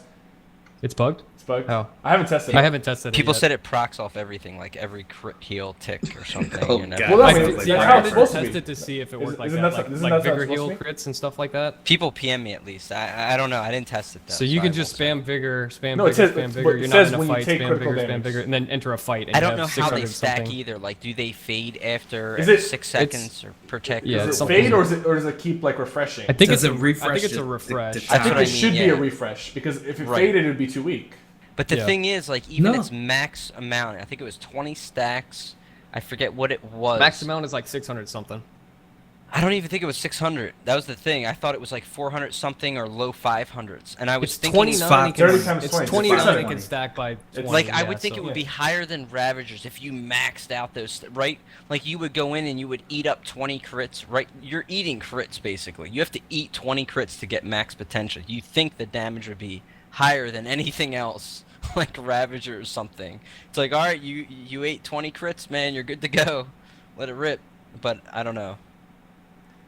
And we I gotta didn't test test it. I mean, I will say that the 2, 3, 4 piece are good enough to where you're not gonna feel completely gimped. That 5 piece is not that good. And we're just looking at the AVA sets, but like as far as the other dropped sets, I didn't really look too much into them. Marksman is a decent set. Double recovery, weapon damage, reduce stamina cost of abilities by 5%, and increase your bow damage by 8%. That's a really good set. Vicious Death we talked about. Fury has potential. Lecky's focus definitely needs to be looked at. I don't think your AoE should be reduced by 20%. If anything, the AoE reduction needs to be buffed up on that set, potentially. Fasala's Guile, however. Oh, the Alchemist set. Alright. Alchemist Yeah. is I interesting. like that set, but the 15 second, like I would like to see that be a set that like gives you the whole entire buff during Oh, your that- potion cooldown. Are you kidding? No, dude. That that's- would be Or- completely messed up. No. That would be nuts. Yo, you crazy, King. That's a proc that set, all right? Out of You control. go That's proc that's. set, you I pop think your that pot. set is fine the way it is. It's you're supposed to time your potion with your burst. It's a little skilled, and I like that it's double health, so it's not giving you too much extra damage on top of that because it's like double health and not like double max stamina or double. It's a balanced set. I think the set's fine right now. It's good. It'll find its place, but I don't think the entire duration because that's He wants 600. the last 40 seconds, yo. No, King no, wants no. to go All God right, mode. so no. What I'm saying is, I think it should be the entire duration of your pot, but they should tone the damage down some. The damage increase that it gives you, because the way it is now, you get a huge buff, but you have to time it with a pot. But So that- it's like No, I think wouldn't it'd use be that too set good. personally, but maybe if they change it up and maybe cut the damage down some, and then made it last throughout the duration, then I'd probably think about using it. Because I'd rather have a steady bonus like from Kagarnak's Hope or something like that than a one-off, basically that's basically something for a gank setup. And I wouldn't really run that. That's how most kills are focused, though. Most kills are focused around bursting Burst, in yeah. a window. I think the set's So fine. honestly, I think it's really, really. I didn't use it yet, but I think it's really, really strong. I use it on my I Magic think DJ. most people that use Proxdead are going to use that set. I don't see why you wouldn't. Be like, hey guys, it's True. time to kill whatever. I'd You bump it use up that to with 20. Vicious I could Death and just bump it up Yeah. to 20 The game. seconds. Oh, okay, cool. So we can break the game. All right, cool. Yeah. Okay, You use so that. I want to say I'm really, really happy about the trial sets because I wasn't planning to do the trial, obviously, but one of my fears So you're was happy because they're not that great? no. I'm happy because they're good in trial environments. For PvE, For yeah, PvE, yeah. I don't even know that for sure though. They might suck in PvE, but Why are that, you happy about them? because I don't have to go out to the trial and get them. So Yeah, he's you're happy because they he doesn't suck. want to use They suck in PvP. It's a They synergy suck Okay. set. They're all PvP. synergy sets. Can I tell you why I'm not happy?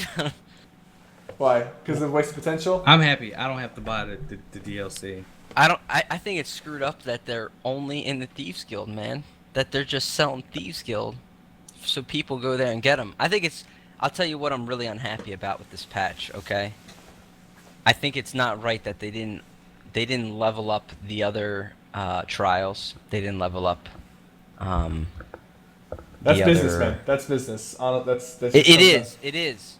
But I think it's like think of it from a PvE player's perspective. You have one trial to run right now, okay? And I get it. You're right. It is business. Like it's people buying the DLCs, and I get it, but like those, if you're just a PvE player in this game, you have a bunch of trials and stuff to do that you would like to go do, and you're just gonna have to wait till Dark Brotherhood, man, because they want you to buy this one to get the sets, so when Dark Brotherhood comes, you can do the other ones. I don't think it's right for the PvE players. Even if you scaled it up, the equipment doesn't drop there, but you can get the equipment that currently does drop there at V16.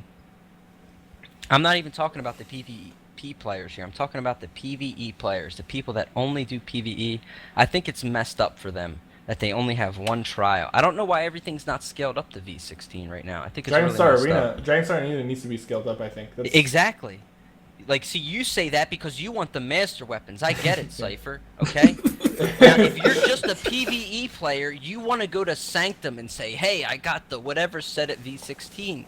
Okay, and they want to do that. They want to do that too. They want to get the master weapons too, but like it's not fair to them that everything. Why in God's name is it V4? I don't get it, man. Like it is business, but it's not fair. Even if you funnel people to your Thieves Guild, you want them to buy it for the new sets at V16. At least scale the content up. At least let them play it. I think it's a big miss. Wait a minute. You're saying that I thought the trials were getting scaled No, up no, this just patch. you know, they're not. They're not. It's the biggest miss of this patch, if you ask me. I thought that was. And I I'm a thought that was PvP happening. player, That's not man. happening. No, nothing. Like they're not scaling any of that up. If you're just a PvE player, you have one trial to do this patch, other than Vet Maelstrom, okay? So Vicious Ophidian and all those sets Right. aren't getting bumped. V14. It's not fair to the PvE players, and I'm not even them, man. I can't imagine how pissed off they'd be. I don't think it's fair. to them. But okay, that is true. I agree with you. But as far as content, they are getting a decent chunk of content with the. Okay, they can jump in crates and stuff, dude. But like, if they want to go do those trials, like, it's not fair, man. I'm just saying, like. No, I agree with you, man. I agree with you. It's here's the thing. If it took a lot of work, it's one thing, but it doesn't. You have to change the mobs and you change the loot. That's it. It's a tricky subject because they want to put like it's very simple, and they want to put the end game gear on the DLC Right. so people can buy the DLC for end game gear, and that is a business decision, and it's unfair. I completely agree with you, but it's how they're running it's how they're monetizing the game and how they're making their money, considering it's buy to play, and it's just part of the buy to play experience. And I mean, if this was a a pay to play game, then I would be completely pissed off. But it's a buy to play game. It's part of the monetization process, but I would like to at least see the trials updated soon enough. Like I don't think you need to have an entire DLC update to update the trials. I think 1 month or a month and a half. In the loot table. Yeah, 1 month or a month and a half after the Thieves Guild update, just upgrade all the trials. It's numbers. It's really just coming down to numbers. Here's what they said in the last ESO live: is basically you can still get the new loot that's coming just from the new trial. You can get them in the weekly rewards of the old trials, okay? And I get that, but why not scale them up? At least scale the difficulty up. Let people get the Sanctum Ophidia gear at V16. Let them get, all the other trials. Like, just put them at V16, man. That's all I'm saying, is to scale the content. Here's the thing. If you're going to move your game up with VR levels per patch, move the content up with it. Because I think it's stupid. You can't just say, hey, we moved the VR levels up, but the content, well, it's not moved up. We're working on that. Like, it's not right. I'm trying to feel for the PvE players too here, because I think it's screwed up. It's for everybody. Like, if you think about it, if every gear set in the game was viable, the game would be a whole nother game, literally. Like, if I could use Warlock, if I can use some of these other sets out there, it would be a whole nother game. There's so much content within the game that's just there. It's just on your hard drive, but you never see it. You never use it. I I'm kind of like confused right now because I could have sworn that this was the update when the trials and stuff was getting updated, and now Did they're they plan? finally not getting Did updated. they say That's Or kinda- somewhere in between. And it's like Cypher said, and I get it, man. I really do. It's a business thing. I get it, but I just don't like. They could still do the business portion, Cypher. They could still scale the content up and only let you get the new content through the new trial and through weekly rewards. Okay, and then slowly integrate the rest in. Because here's the agree. thing, Craglorns, you don't have to buy Craglorn to get it, so they can't put it in there. All right, they're trying to make the paper. I get it, man. Okay, I get the business model, and I don't disagree with it, but I think it's a big miss to upgrade content that's easily. You can do it, man. This doesn't take more than a week to do. Okay, this is something that's simple to do. So I'm just saying that's a big miss there on that front. I wanted to get it out there. I know it's not really relevant to what we talk about a lot as far as Yeah. PvP goes, but I think it's really important to point out. That's all. Any other changes that have been made that you guys want to talk about? I don't. Okay, so here's the thing. I don't really want to talk about class balance because that's just like a tricky issue altogether, and Yeah, I don't think we can. It Well, takes too the much thing is, time, it's not live either. So and it's not live, and we don't know how this is going to play out on the live game because dueling is completely different. So we don't want to talk about class balance, but is there any other changes? I know there's a lot of changes that you guys want to cover on this episode. I do. What do you want to talk about, Fingers? I want to talk about you. Magic DK's got a lot of buffs. I'm gonna say congratulations. Stamsorks, what happened? How many patches this does it take sounds like to a get rant. buffs? This doesn't sound like a conversation. Nah, What's the top? nah, What do we? come on. Like, I just want to throw it out there. What does it take to get buffs for a Stamsork? That's all I want to ask. All right. Before I'm gone, there's one thing I gotta do for Stamsorks. I have to represent the only class I play right now. What does it take to get buffs, man? What's it take? The only thing we gain this patch is a loss. That's what we gained. We do less damage this patch. That doesn't even make sense. It doesn't make sense, King, but we're going in weaker. We're going in weaker to the next patch. It's screwed up, man. It really is. Alright, if you're Magic at DK, great. You got lots of buffs. You had a big page to read with all these changes. I went to the Sorcerer patch notes. Immediately, I went there, man, and there was Jack. I can't curse on Cypher's stream. There wasn't much there, man. There was pet changes. There was nothing there. There's nothing to... So, I don't know. I know you don't want to talk about it, Cypher, but we dedicated time before to Magic at DK. We never got through all the classes, man. We never got to Stamsork, because if we did, I would have talked a lot about it. Yeah. We never got to it, man. I'm really pissed off, okay? Because they didn't do anything for this class, and it really pisses me off. They don't care about us, because there's not enough people complaining about it. That's the problem. No one cares. And we're not the only ones, alright? Stamplars are pretty neglected too. There's people that are neglected, there's just not enough people complaining about it. There was so many people that played Magic at DKs. You guys made so much of a ruckus. Grats, you got changes, okay? I didn't, okay? We're bottom of the barrel. It's messed up. I don't like it. I really don't. It's stupid. So I want to say, as far as class balance is concerned, like they really did a good job with DKs. I want to see how the cloak, nerf goes in. Like Nightblade was toned down a little bit, and that was deserved. Sorcerers weren't really toned down, and I wish they were.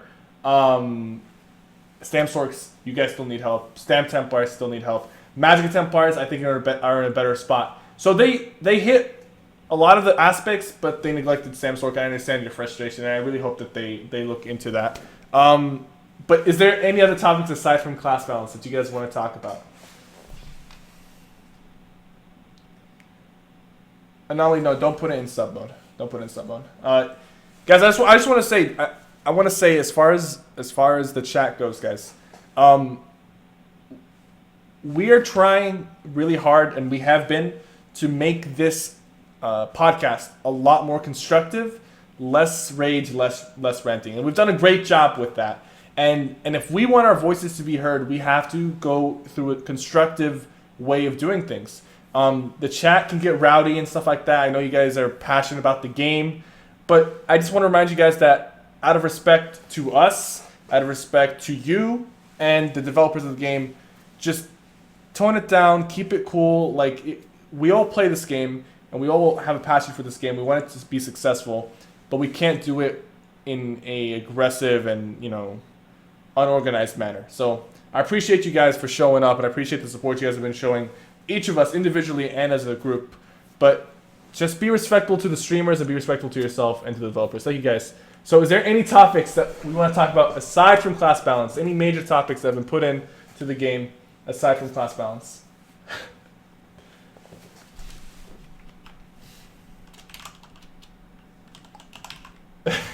I think if we have anything more to talk about, we should probably put in another episode because this one's like, Yeah. what, 3 hours now at this No, point? it's an hour and 40 minutes. Wait, what? Are we doing Q&A? It's We have about, plenty of it's time. about 2 left. hours. We should probably just get a Oh, Q&A 2, in. 3. Yeah. I don't know. Because we talk about something. let's do Fate Q&A. Rush might go off again. Okay. Okay, we'll save class balance for guys. Do you since this is the PTS month, basically, we have a month of PTS. Do you guys want to do this podcast every week because there's gonna be changes coming in weekly on the PTS, or do you want to just do every other week? Do you guys think we have enough to talk about? Usually, the PTS changes don't come for a couple weeks. Yeah, so I it'll think we should be probably bi-weekly wait. PTS changes. There'll probably be 2 patches to the PTS usually. There'll be one in like another week, and there'll be another in 2 weeks before it goes live. Okay, so Honestly, We should I'm probably just wait till saying. it goes live because then we'll have like solid I'm happy stuff to do to it more talk often. about. I still think we had stuff to talk about, but I don't Yeah. mind. That's true, yeah. okay, so Well, let's it's because we do haven't done it another forever. episode in another week, like not next week, but after next week. We'll just do one more Cypher. before it goes Cypher, live. your Yeah. whispers are going up on stream, by the way. All right, that's fine. Don't worry, the password didn't go through. You're good. No, it's fine. It's fine. They have to have permissions anyways to move around. So we're just doing Q&A. or no? Yeah, Q&A. All right, guys. So any questions you guys want to address, tag us in your chat, and let us know.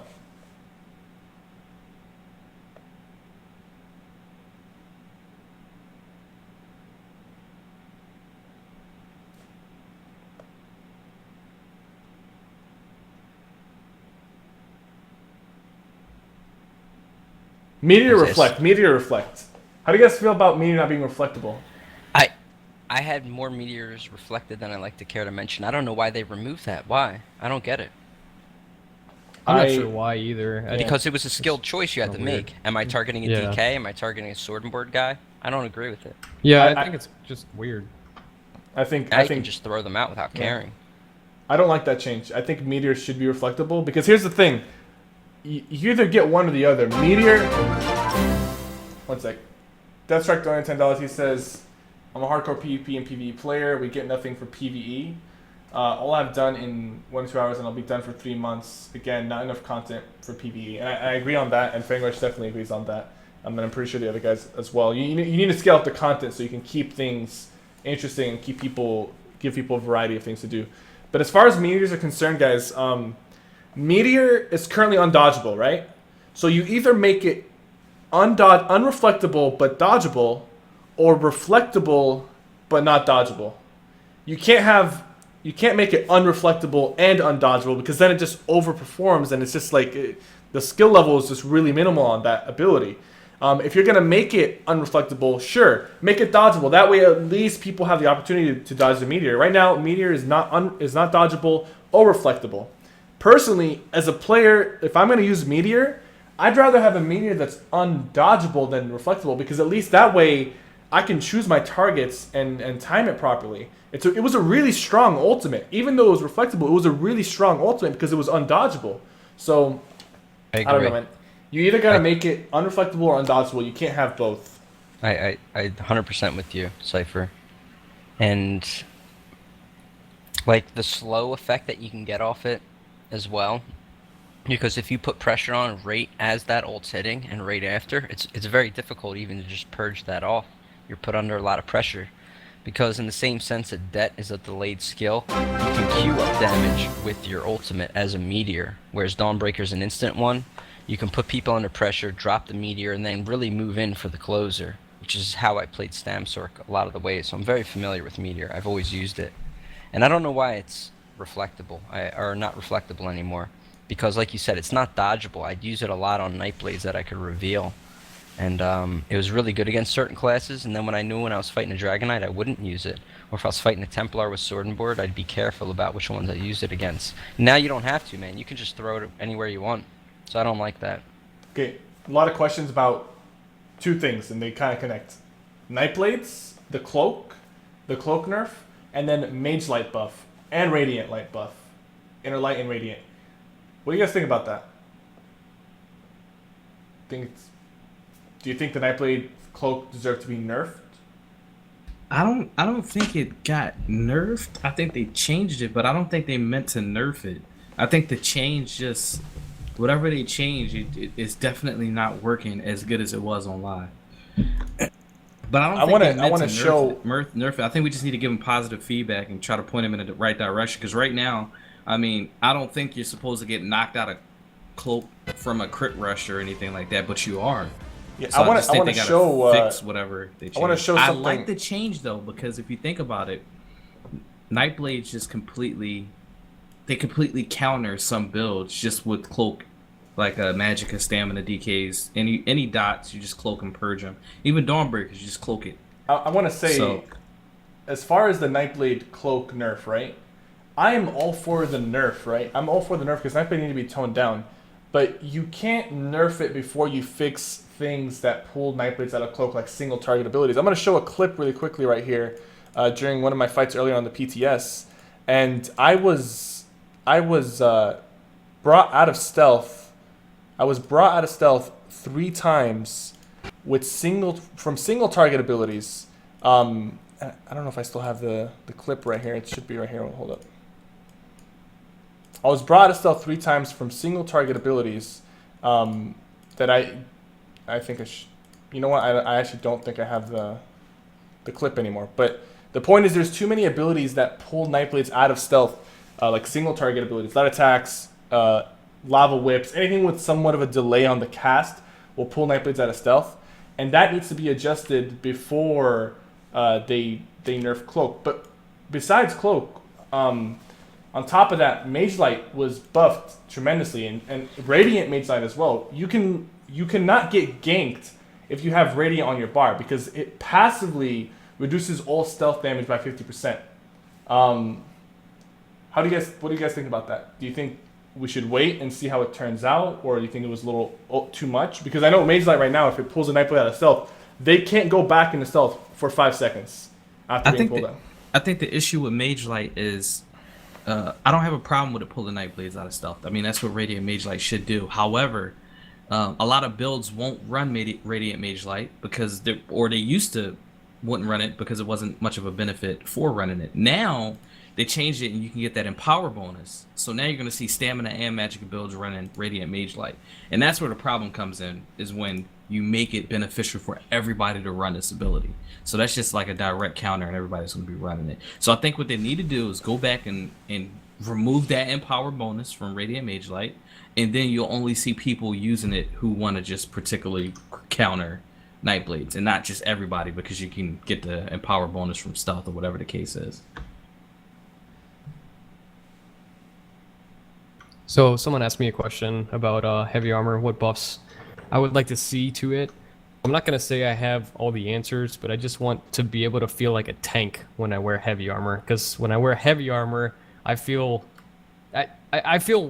worse of a tank than when I wear medium armor. Like, it doesn't even make any sense. Like, so I'm not going to say I know all the answers. Sure, the health regen is nice, and I don't know, maybe that needs to be toned up a little bit, because if I'm not a race that has a health regen passive, then I don't really feel it. So maybe that should be toned up a little bit. But I don't know. I don't know all the answers on balance. Is a difficult thing for me to talk about, because anytime you change one little thing, it affects a million other things. Enough damage. So yeah, that's the biggest thing, is not mitigating damage compared to medium armor. 75% damage mitigation in medium armor and 100% in heavy armor. Why is it only 25% difference, and why can't I even feel that difference in PvP? I can't even feel it. So I want to feel like a tank. That's what I want.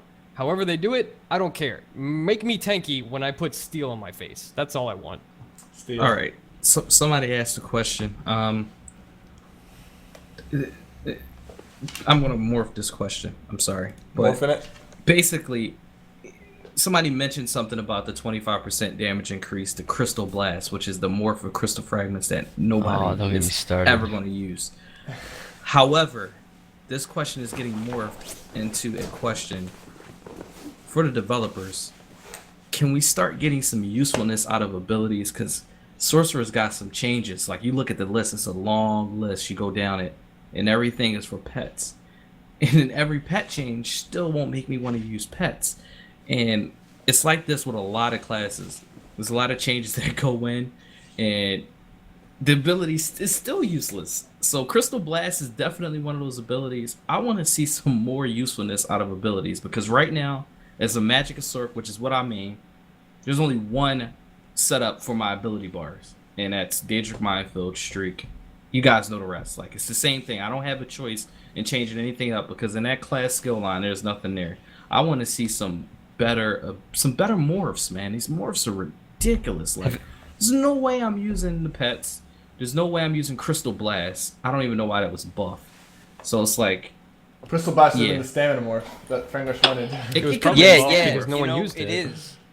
Let me ask: have any of you guys have played Sorix? Have you ever used that morph in your I've life? seen it in my- PvP once, and I just started My laughing. my Like, brother used it 2 years ago in beta. Okay, so Cypher's brother used it 2 years ago. Lefty laughed when he saw it. King, when I how about see you? it, I cringed. I say to myself, easy kill. Okay. Because anybody who's using that is, And we don't can't know get how it. useful it is. Here's the thing, all right? It's been a couple patches. I won't spend much time, but it's been a couple patches. We asked for some buffs, and they didn't give us anything. And I really wonder what's going on. Like, that is the perfect morph to change to a stam morph, okay? It's the perfect one. And what they did, they literally took the time to make one of the world's most underused morphs and make it a different variation of the world's most underused morph. Hey, wake like, up. why? Why did you do that? Is that just to insult us as Stamsorks? I mean, I don't know what it's going to take to get changes for Stamsorks. What do we have? What separates us from the pack? Okay? And I never complained about it on other podcasts, but I feel like I have to. Because we did a whole thing on DKs when people had an opportunity to have a meeting with the developers. They talked about DKs again. There's all these platforms to talk about DKs. They got 18 buffs or something. I mean, I want some buffs too, man. I didn't get a single thing. They didn't change a single skill for me. It's screwed up. It really is. Not a thing. All right, guys, listen. We're gonna wrap up for today, but we're gonna do another podcast. Not next week, but the week after. So on the 20th of February, that's going to be our next We Are ESO podcast. We're going to get into more detail with class balance and a few other things that we missed. Thank you guys so much for showing up. Big turnout today, over 1,200 viewers for our 6th episode. We were on like a 1 month plus hiatus where we didn't do a podcast. We're glad to be back. King Richard looks like he's hurt, but that's fine. We're wrapping up for the day. Thank you guys so much for tuning in. I want to thank the viewers. I want to thank Fangrush, Lefty Lucy, King Richard, and the developers as well for tuning in and listening to our stream. We will see you guys in 2 weeks. No, on the 20th. We'll see you guys in 2 weeks. Show the casters some love. If you guys want to follow Fangrush, Lefty Lucy, King Richard, or I on Twitch or on YouTube, type in ! casters in the chat. And we will see you guys on our streams or on our next podcast. Thank you guys so much for tuning in. Thank you, Fangrush, Lefty, and Richard. You guys are awesome. You're awesome. Thanks, man. Thank you. Thanks, guys, for tuning in as well. We'll see you guys soon. Take care. Everybody have a good night.